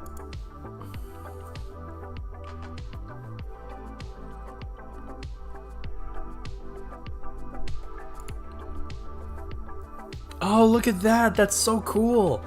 Hi, welcome to the world. Oh, you are not fresh out the womb? You got killed by Truck-kun. You're goddamn right, this is an isekai. Get over it.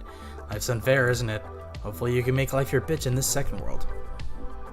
Nice. So now when we start our game, we'll have the same thing, but only this slightly better looking parallax background scrolling in the back, so making things a lot more prettier to look at for our abstract intro. And besides this, there are actually many other options we have in terms of actually customizing or detailing our abstract intro, such as showing pictures, which we'll get into the future tutorial.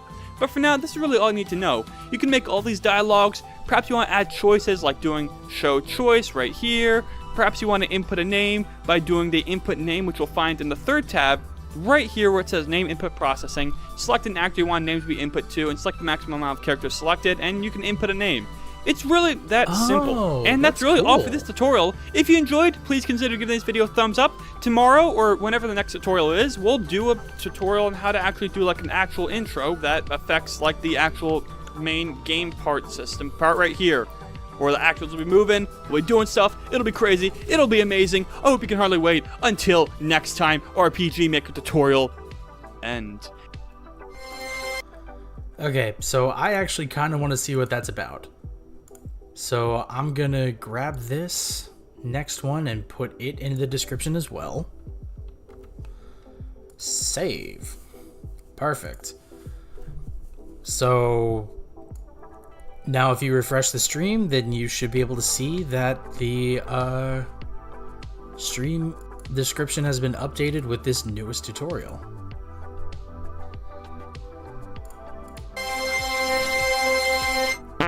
So last time, we created this intro right here, which is going to be the abstract intro. And so you know what's going to happen here. We're going to go through all this, yeah, blah, blah, choose a name, whatever. But then the important part is what we're doing today, which is the more cutscene-ish intro, which is going to have a cutscene that plays at the beginning of your game after the abstract intro if you choose to use it or not use it. And so as you see here, our player is now entering the town and they're going to say all that stuff, and yeah, now we can play the game. And that's what we're going to be doing today. So first of all, let's actually change what's happening in our original intro. So let's go up to the event right here. First thing we're going to do is make sure the player transfers somewhere else. So in the previous tutorial, we actually transferred the player right here. But instead, we want to transfer them to the first cutscene, which is going to occur right here. So let's stick them somewhere out of the way. So we'll put them like right here, and then that'll be good to go. And then next, let's actually remove this change transparency off, because we want the transparency to remain on. Let's go to Town 1, Room 1, into this place right here, and let's create a new auto-run event for this cutscene. So we'll do auto-run, we'll go up here, we'll have this person say, I'm not planning to do anything with this, I'm just planning to... empty, like that, it's good enough. We'll hit OK, they'll move down a bit, so we'll do like set movement route of this event, or give gold. So here's an important thing when doing moving events, and we haven't talked about this already, which is the fact that when you have an event like this and you want to move it, make sure you give it a memorable name. So for example, give gold, because by default it's something like E001, and that's impossible to know like what event that is. So just keep something like person that moves first or something. I don't even know. It doesn't matter. Just give it any name. It won't affect the game directly, but it does help you choose which NPC to move when doing movement routes. So let's move them left twice. Let's move them down. Let's make them like wait a bit. So wait like 20 frames. Turn up, wait another 20 frames, and then turn down. Yeah, sure, that's good enough. Wait another 20 frames, like that. You want waiting a lot, so it paces it out. Anyway, after that's done, we'll set it so we show the text of, I wonder what I can do. And that'll be that. Then, after this, we're going to transfer the player to the next place a cutscene is going to occur. So first, we're going to transfer them by going to the transfer player right here, click on a new place, and we'll do it to the outside of the town right here, like right here at the edge of the town. Once again, we'll keep the same thing, but we want to make sure the player is looking left, so we'll make it so direction is set to left, like that. and we'll hit OK and we'll be good to go. And now this time, we want the players to be visible. So this time we're actually going to take our original thing, which was the change transparency off, and turn that on. So change transparency, turn it off like that. And then we'll go into town 1.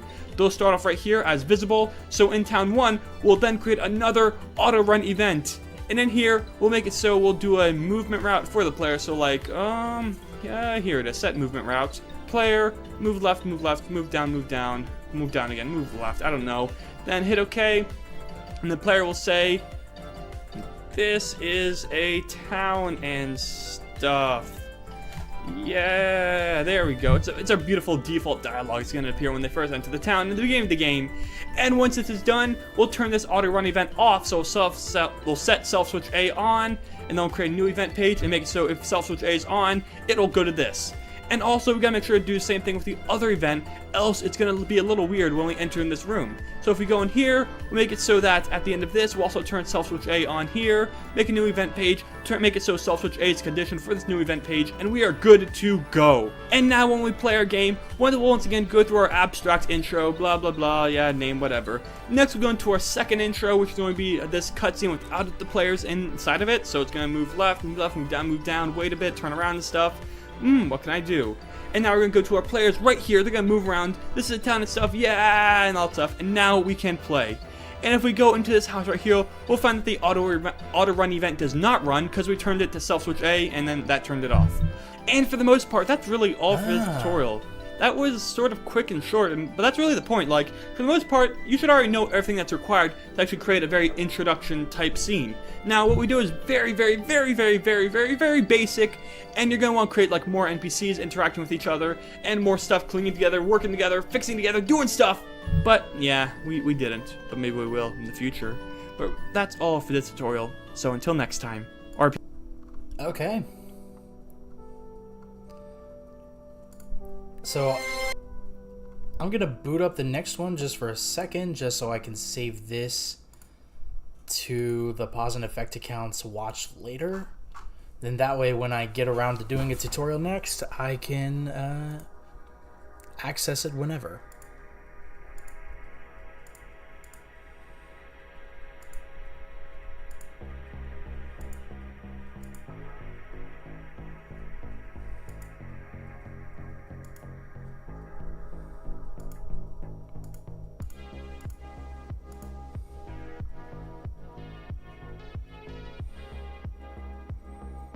This room I could definitely make shabbier, all things considered.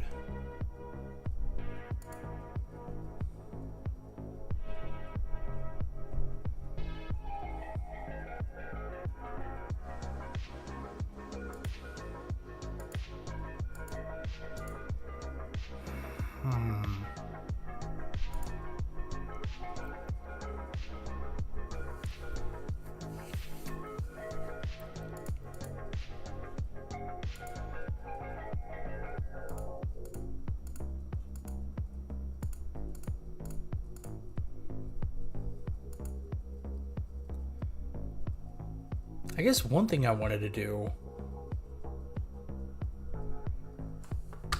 so I'm just gonna change this to Detention Dungeon 1.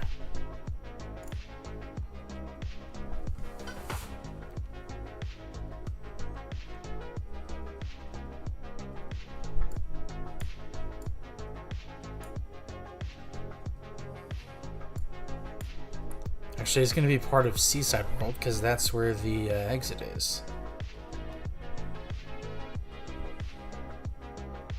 So, new Detention Dungeon 2 tile set dungeon.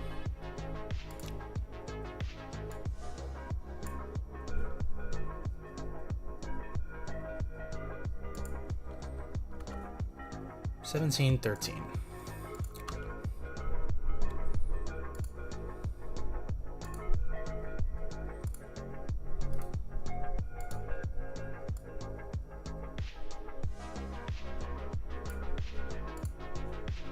Did I grab the right one?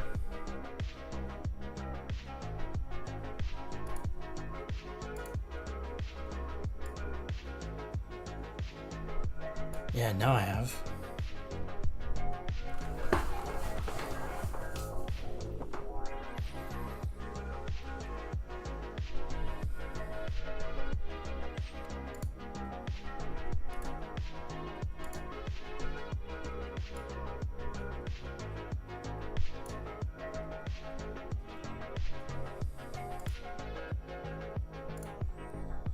There.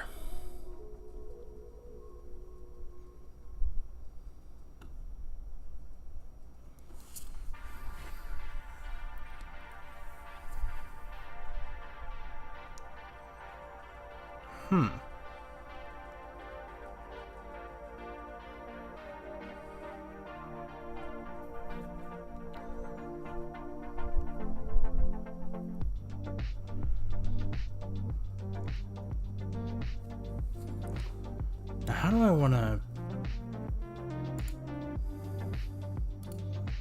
I guess the first thing I want to do is, like, put some cracks in here.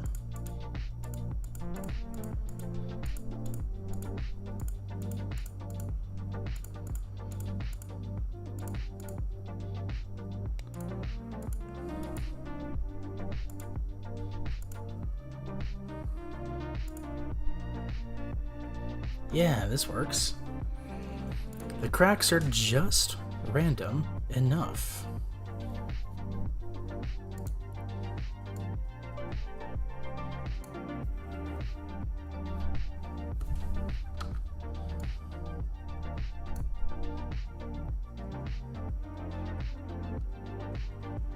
Yeah, sure.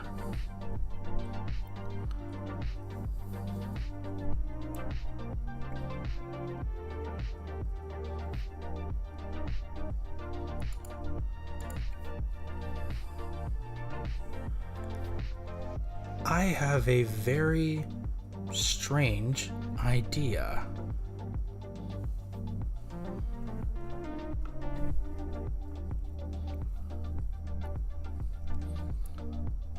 So, go back here.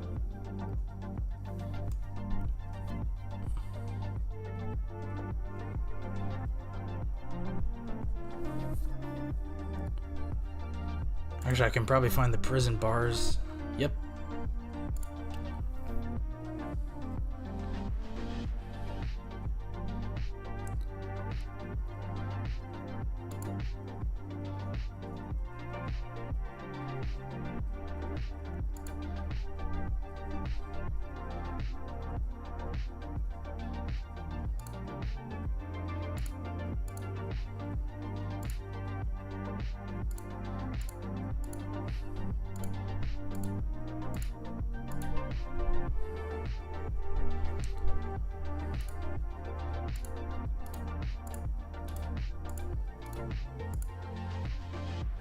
Oh wait, shit.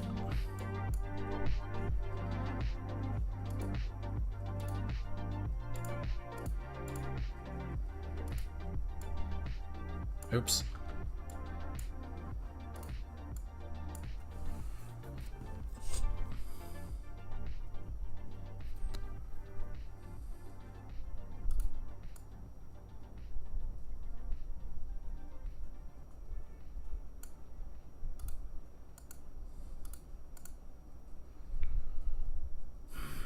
All right.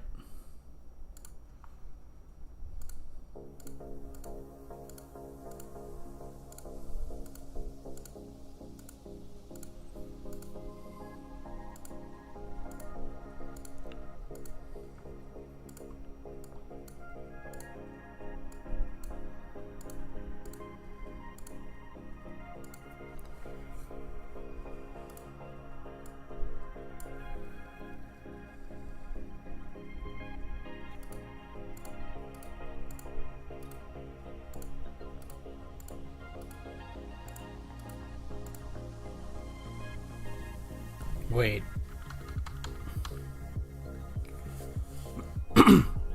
Because the thing that I'm trying to do, right?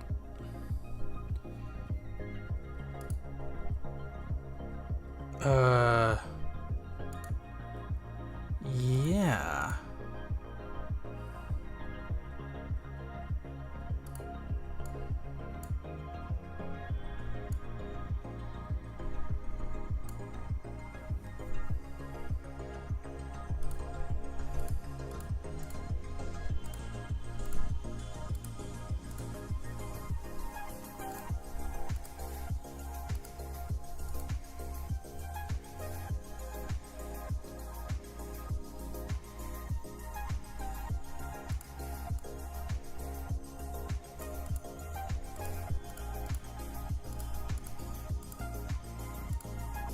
Perfect.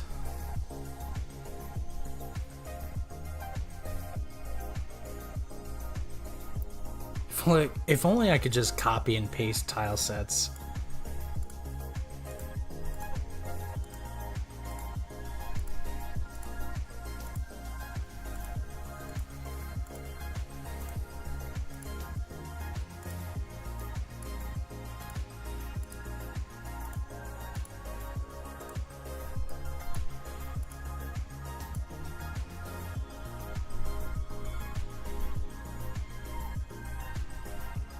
All right.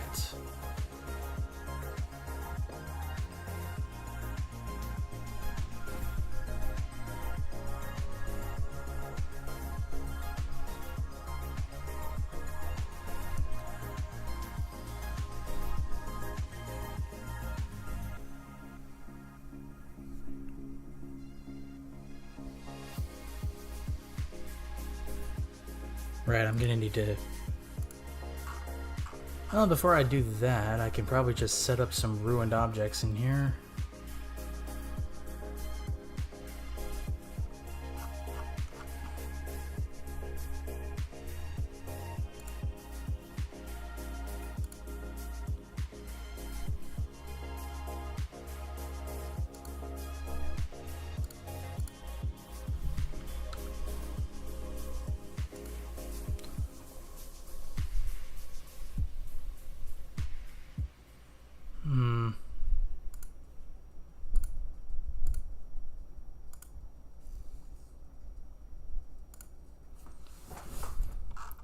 It's hard to do randomization, at least for me, because there's a part of me that always just wants to go the symmetrics route.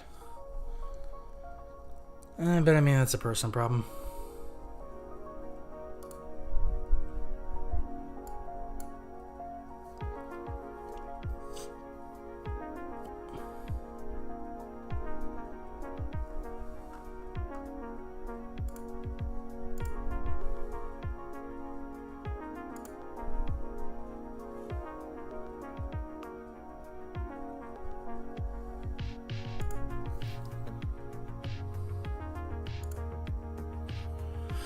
Okay.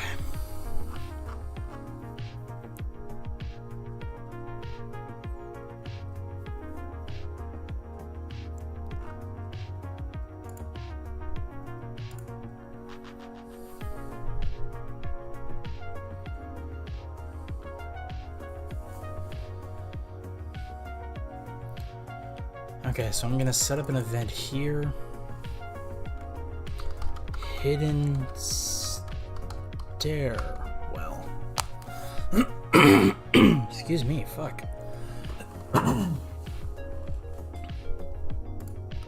So it's going to be a completely invisible event. But player touch. So, new event page, switch, let's say, reveal stairway, apply, okay.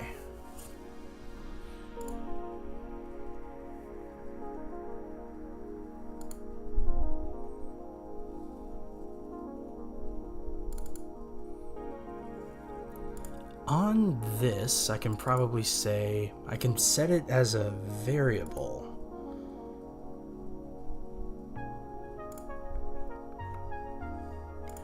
When variable, let's say rubble evidence, it equals, no, is greater than or equal to 4.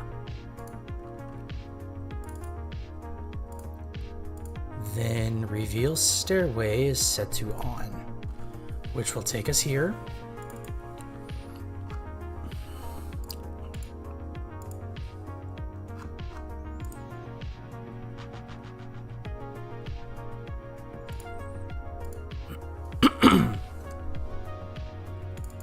So then when this is on, it's going to take us...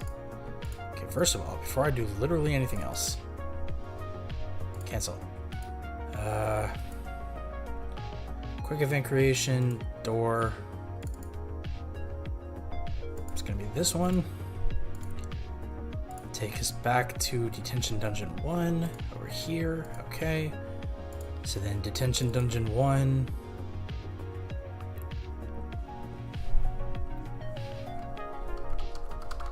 Detention Dungeon 1 door.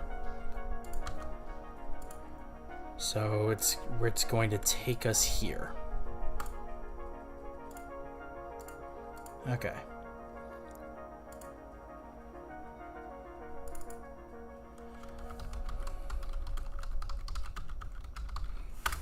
Detention Dungeon 2 door.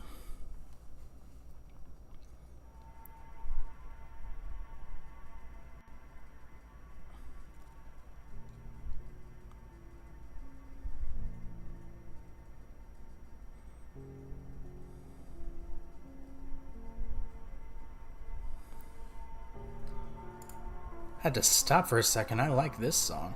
This is Mindless by Dav Z. I like how this song starts.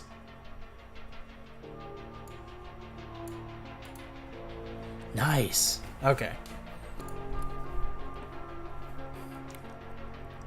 So now I gotta place a few more objects in the cells. Human skeletons. One for you. One for you. One for you. One for you.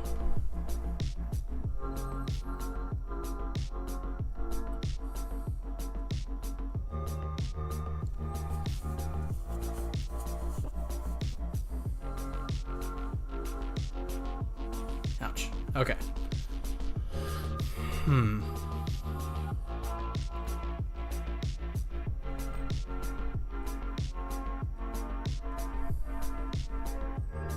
So then set this up. Well, this is fine. Oops.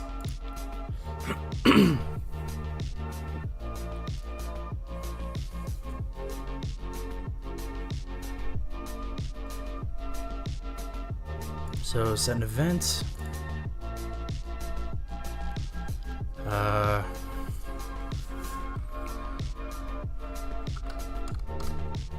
Rubble switch 1.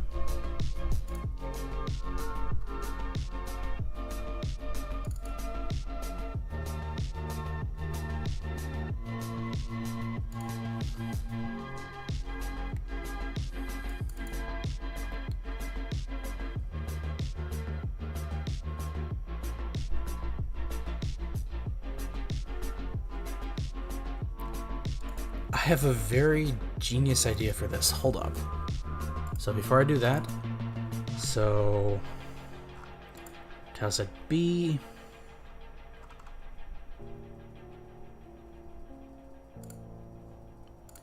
It's gonna look like gold. Feels like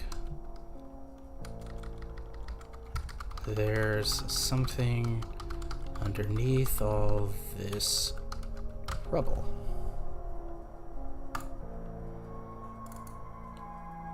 So control variables, rubble evidence, add 1.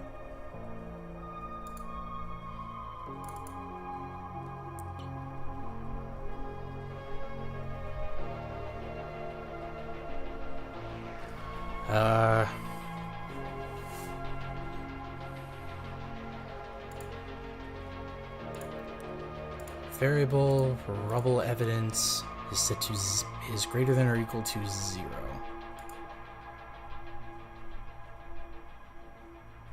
Wait, greater than or equal to? No, I want self switches.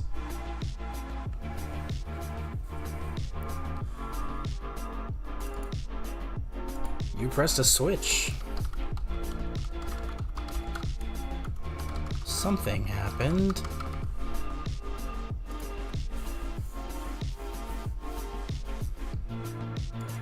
So then self switch A, no, self switch A is now on. So new event page. Tile set B, the gold turned to silver. Self switch A. This switch has been pressed.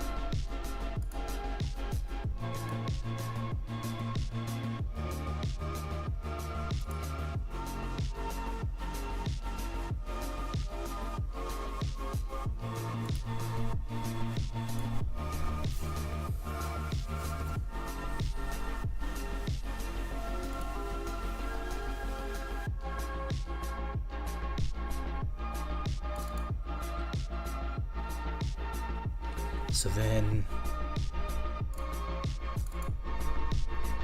Rebel switch 1, copy event page, okay. Paste event page.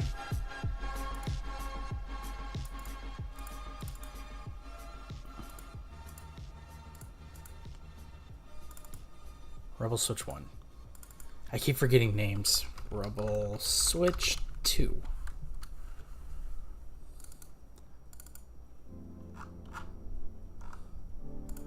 Tile set B, it's going to start off as silver.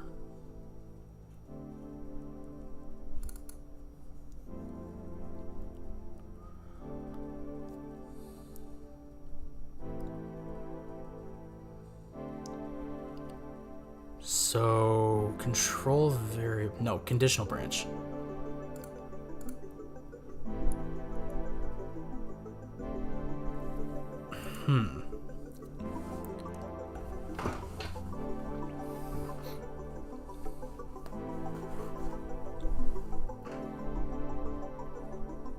Let's see. Rebel evidence equals 1.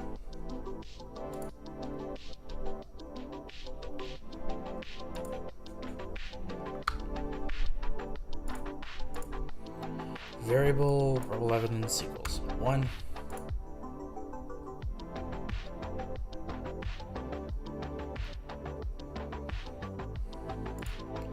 Actually, I can probably delete this event page.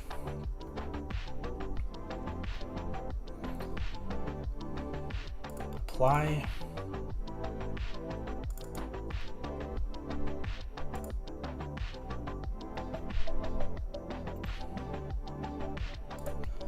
Copy event page. New, paste. Delete this.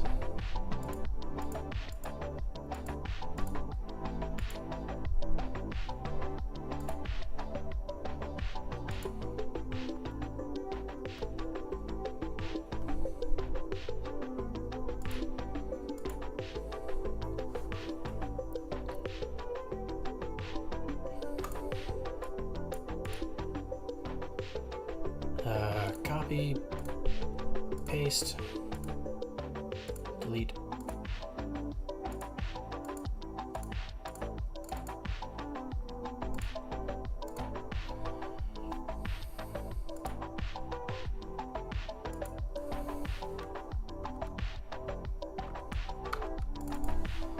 So, conditional branch.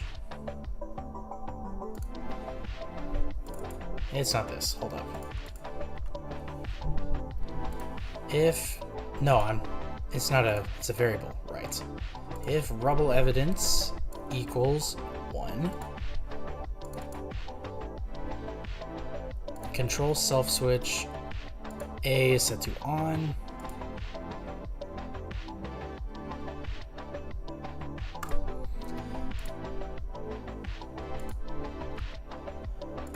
Set to off.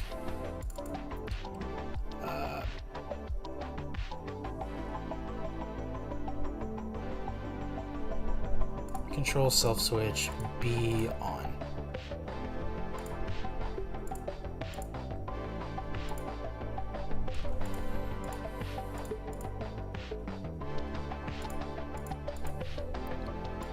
Yeah. I think I'm getting somewhere.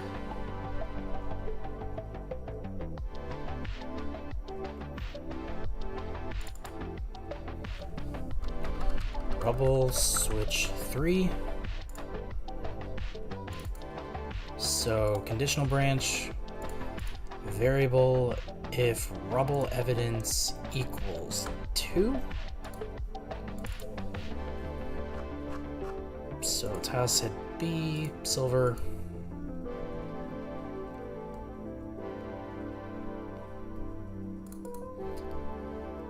Control self switch A on. Apply.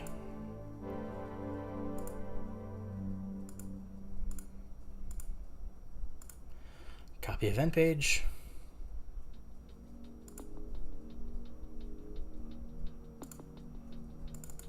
Oops.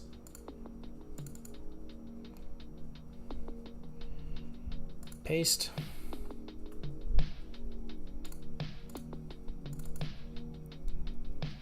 Three. Copy. Okay.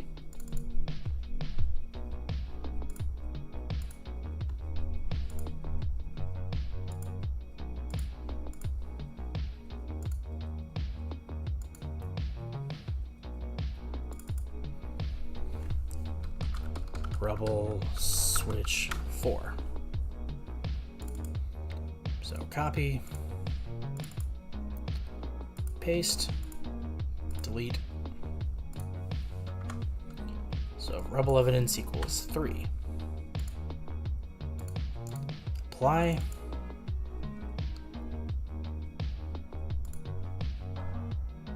Copy, paste.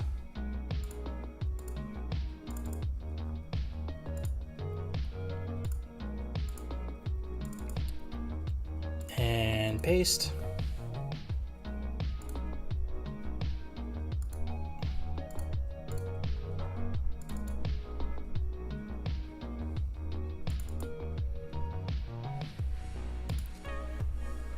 You hear something opening in this room.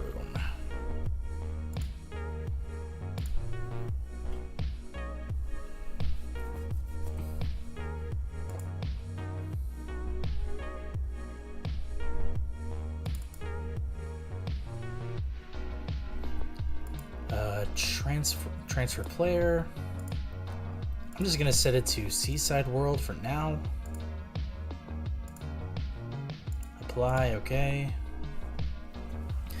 So everything that I've been doing so far, the entire idea behind it is once you come into this room, you're gonna want to investigate this pile of golden rubble over here. And once you do, it triggers a switch that will open up this one and allow you to interact with it. Then once that's done, you're going to want to come over here and interact with this, and then interact with this. And once you've done all 4 in order, then this, and like gotten the variable all the way up, then this stairway will appear.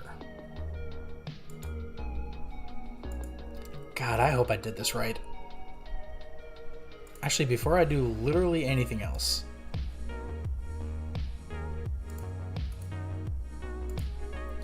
so detention skeleton,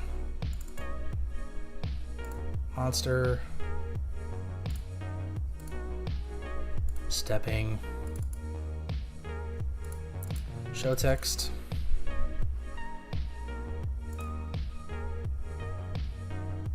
Actually, I'll go with this guy.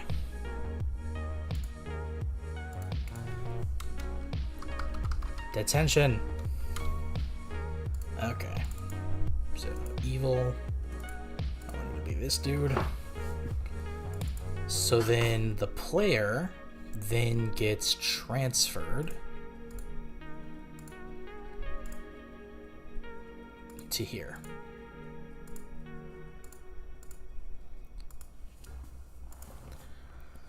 There. that will allow me to really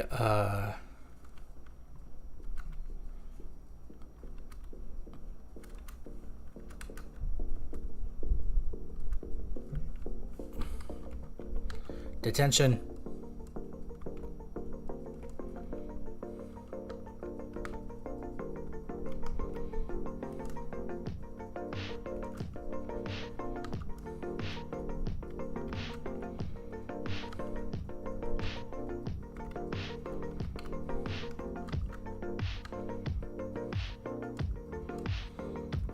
I hope this works.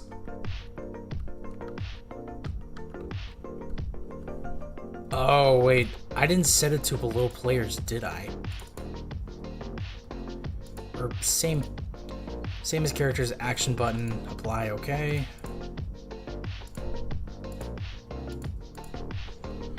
Wait, I gotta do it for all of these.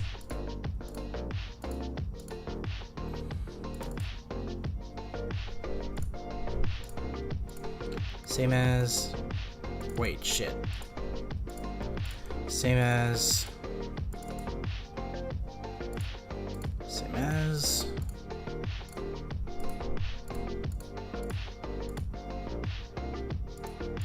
Yeah, okay.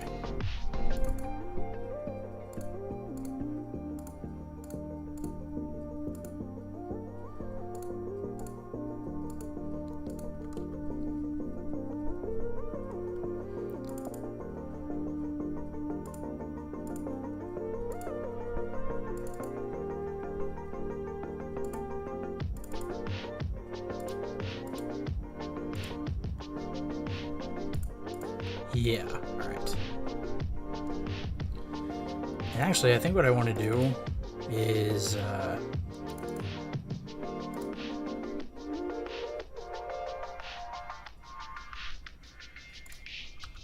set this place. Instead, I come here.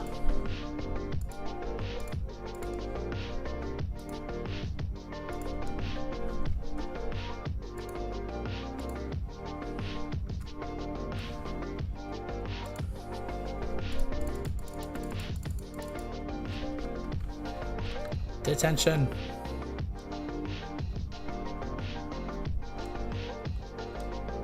Okay, not what I had in mind.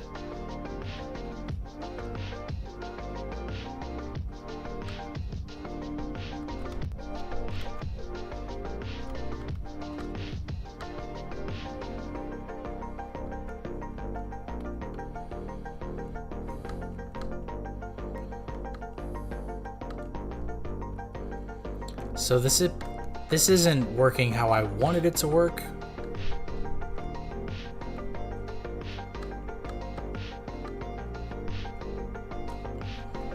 Yeah. This is gonna need some work. I got time. This I think I needed to auto run.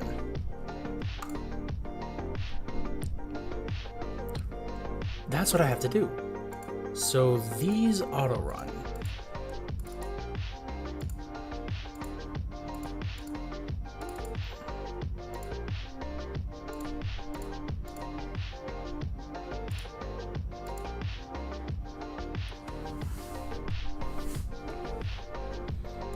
Actually, wait.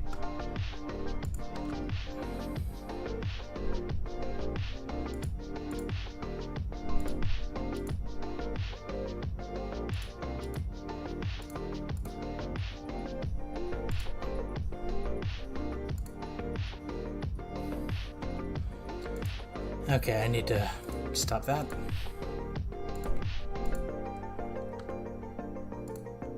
Dungeon 3, 50, 100. Got it.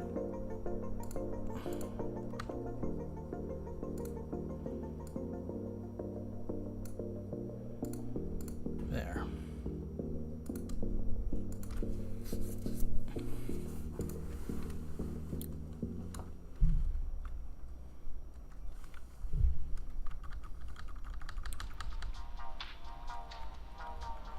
Detention. Huh? Suddenly I can't move.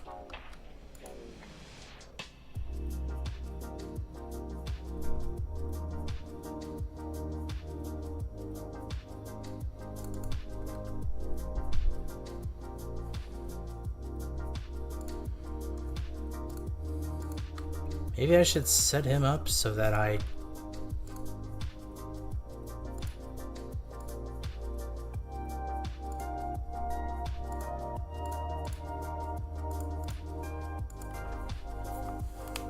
Ouch.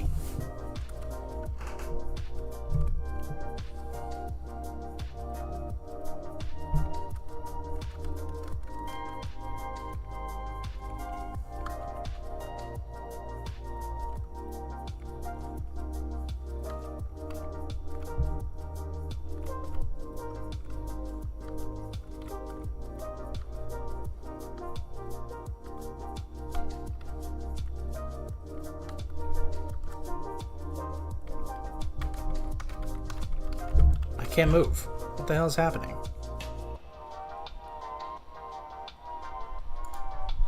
Oh, right. He mentioned something about this.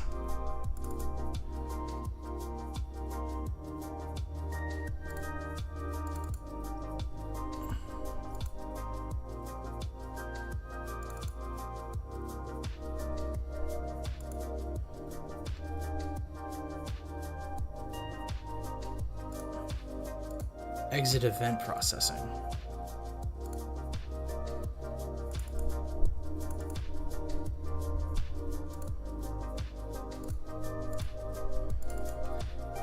If I put that in here, then maybe it's fine. Or wait, he mentioned something about...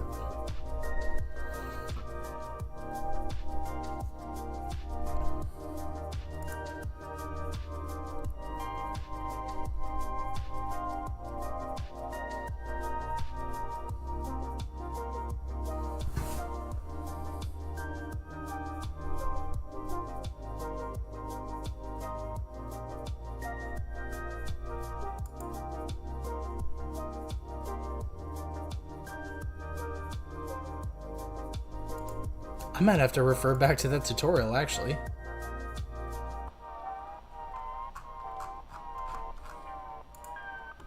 History, here we go.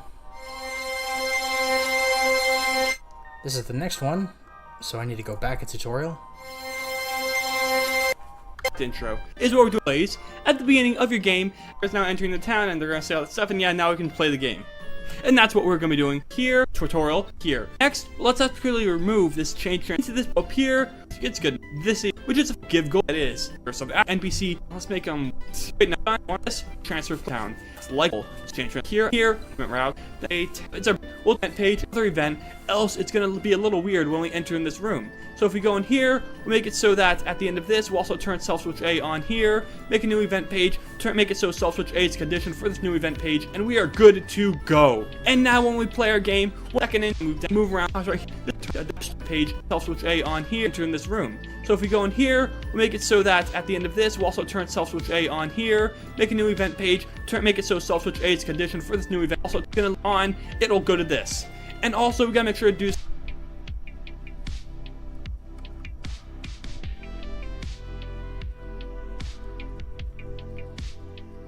Okay, and the player will say, this is a town and stuff. Yeah, there we go. It's a beautiful default dialogue. It's going to appear when they first enter the town in the beginning of the game. And once this is done, we'll turn this auto run event off. So we'll set self switch A on, and then we'll create a new event page and make it so if self switch A is on, it'll go to this. And also, we gotta make sure to do the same thing with the other event, else it's gonna be a little weird when we enter in this room. So if we go in here.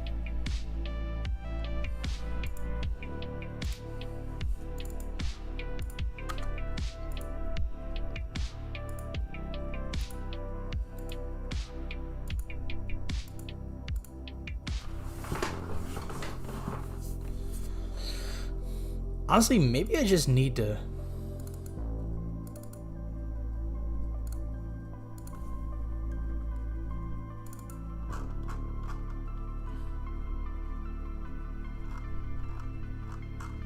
Maybe I just need to set it as a blank tile.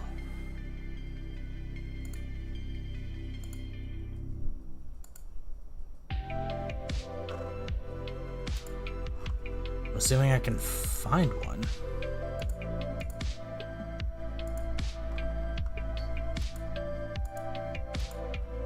Here we go. I can probably just delete that.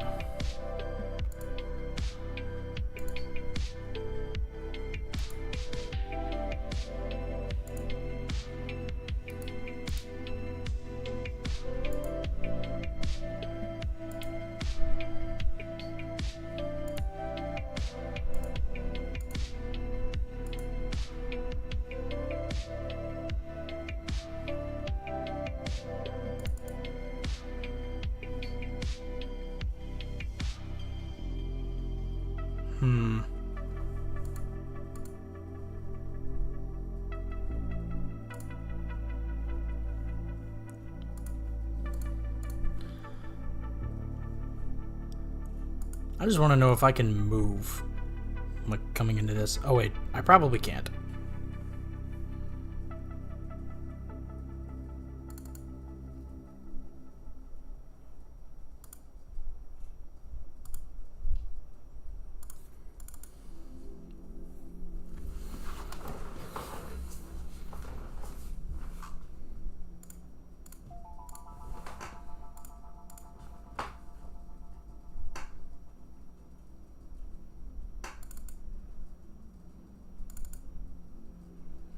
Well, let's see.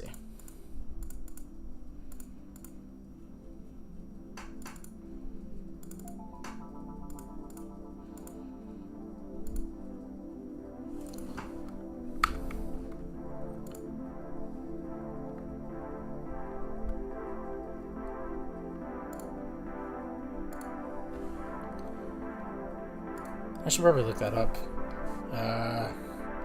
RPG Maker MV Parallel Trigger.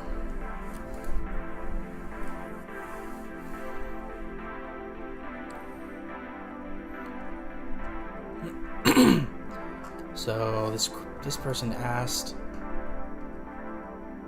I understand that they're taxing on the machine, but why is what I want to know.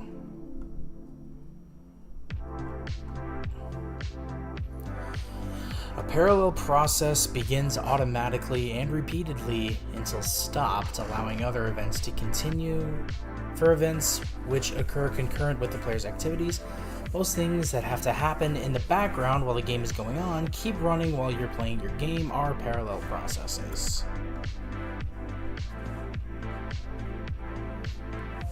If I make a parallel process on a map for, let's say, a dungeon, and I leave the map to go to a town, will that parallel process going in the dungeon be affected by affecting the stuff in the rest of the town? Events on maps are only active while that map is active.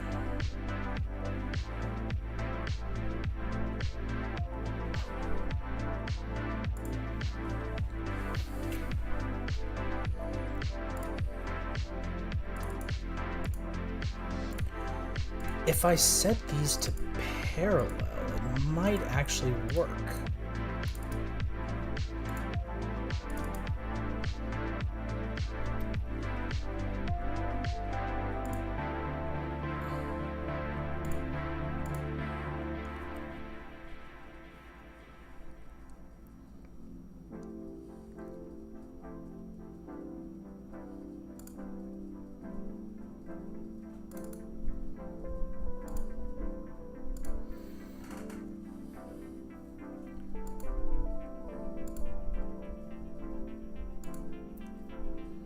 This I could probably label as event touch, but why don't I just test it out and see what happens? I'm not going to end the stream until I get this right.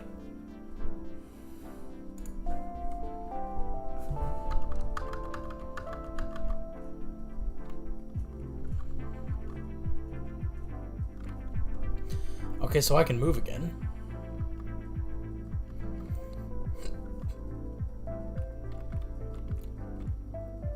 Okay, so it's not showing up.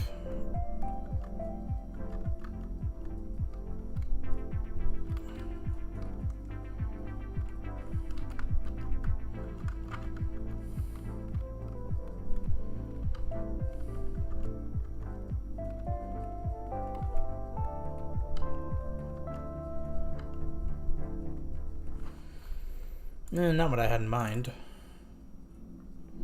Right, same as characters. Have to remember to do that.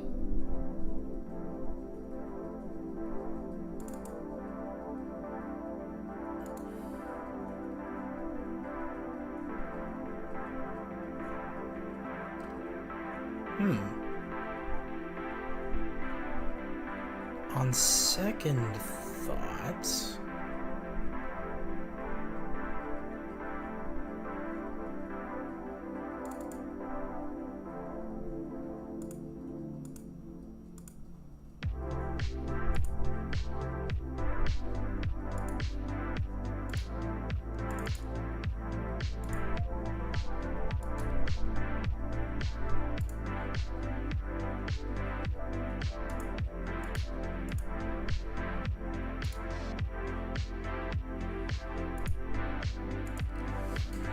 Let me try this again, actually. Hold up.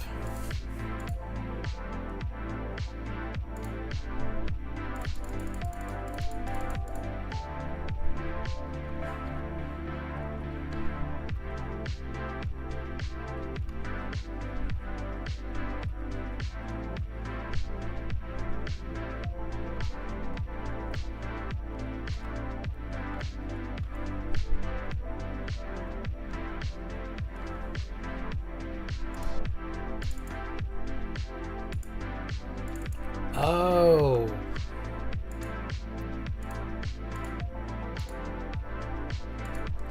Okay.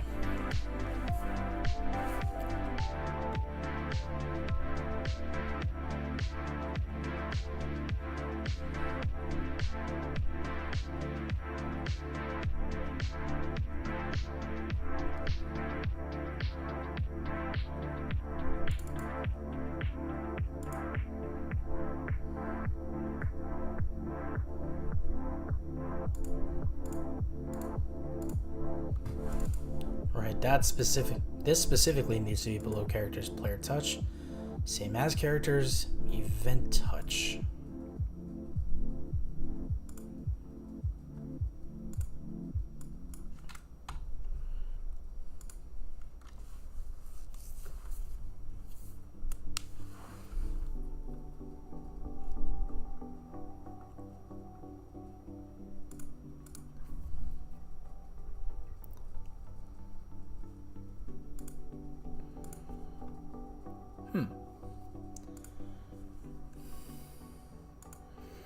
This might actually do what I needed to now, but let's take a look.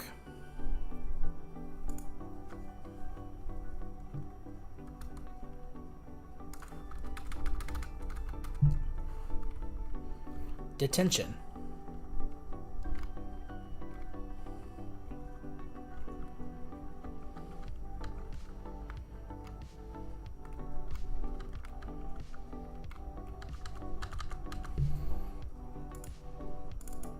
It's always this one. Oh, right. Oh, wait, hold up. Same as.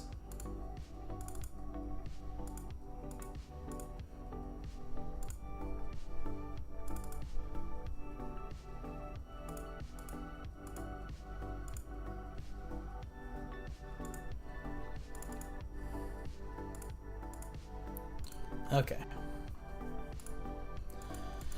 Now it should work. Holy shit.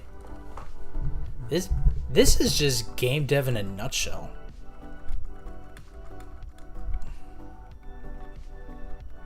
Detention.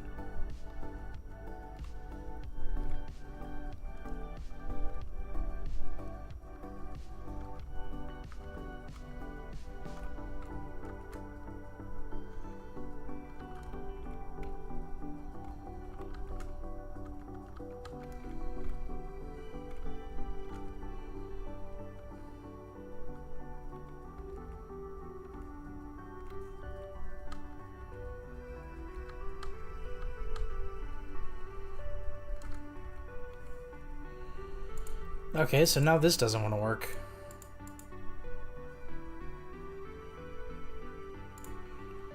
It's the wrong variable, that's why. Never mind, event touch. This one I can set to below characters, but this one also needs to be below characters, because it's a stairway. That is correct.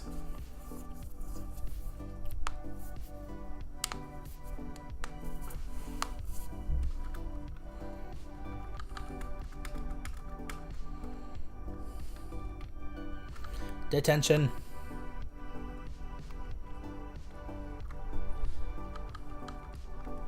That's one.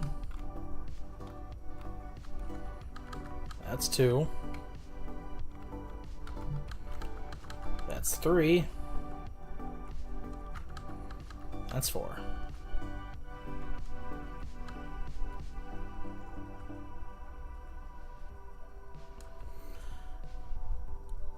Okay, not exactly what I want to do.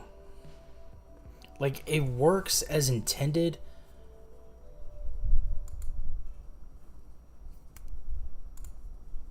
If I set this to parallel, then maybe?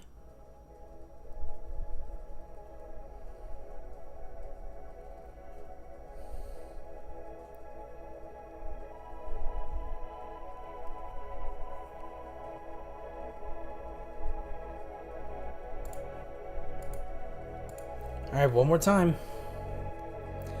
This is the longest learning stream I've done so far. Because I just ended up getting super into it. Detention.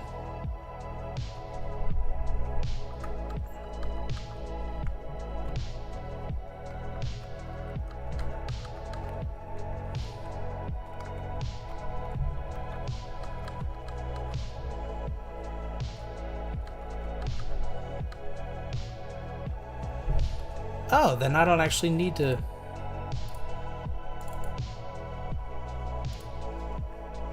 delete that.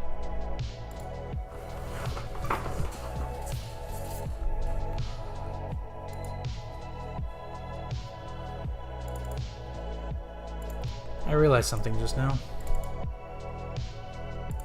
Okay, I can cut this switch off of here for the slap happy thing.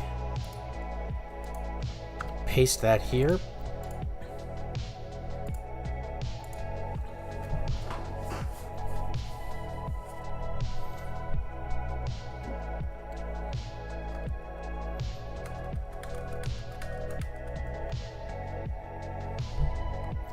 Detention.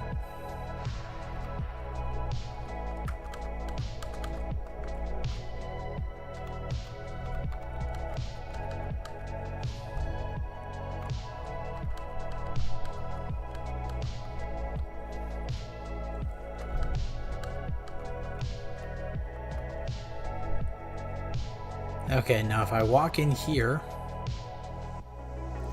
Okay, I'm out of detention, but where's the school? Excuse me, but I just escaped detention. Which way's the schoolhouse again? Get away from me, you pervert! Slap. Now if I talk to her again... What the hell was that for? It's magic. I ain't gotta explain shit. What does that even mean?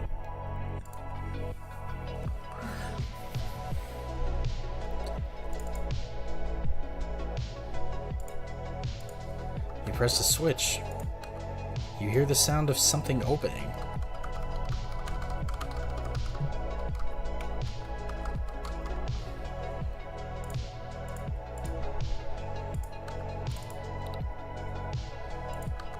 You hear the sound of something dropping.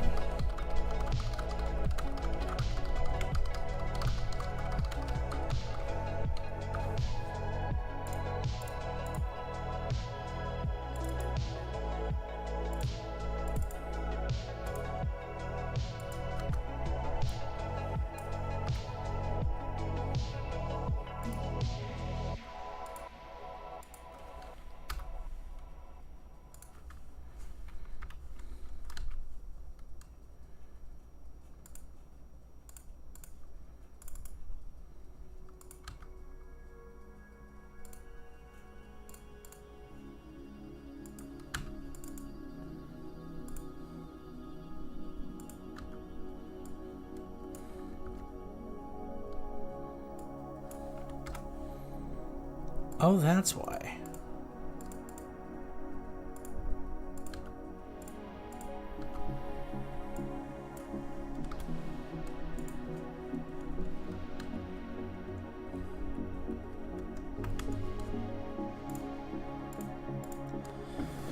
Okay, that should be good. One more time around the block.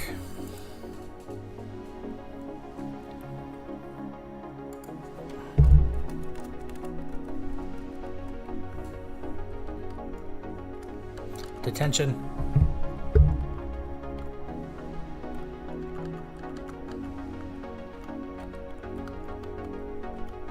Yeah, I copy pasted it across.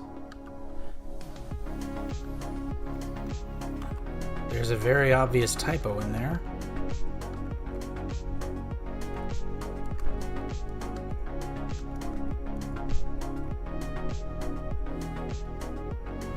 Okay. Just got to adjust this.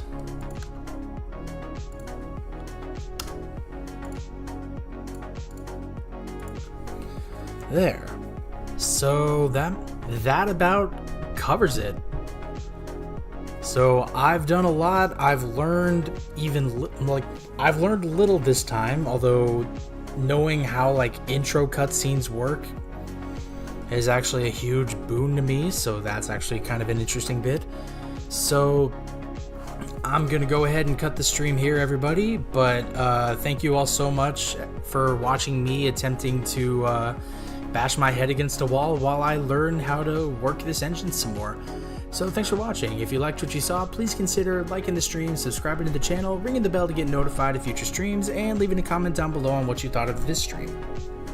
All that and more will absolutely help get this channel painted in a better light by the algorithm, and I thank you all for your efforts so far, and once again, thank you for tuning into my shorts more and more as time goes along. So, taking a break tomorrow, and then when I come back on Sunday, I'm going to be playing some more Sea of Stars. So with all that being said, you guys have been an excellent audience. Once again, this has been Pause and Effect Quick Play. I've been your host, CJ, and that's it for me. Have a great rest of your night, everyone. Take care. Bye.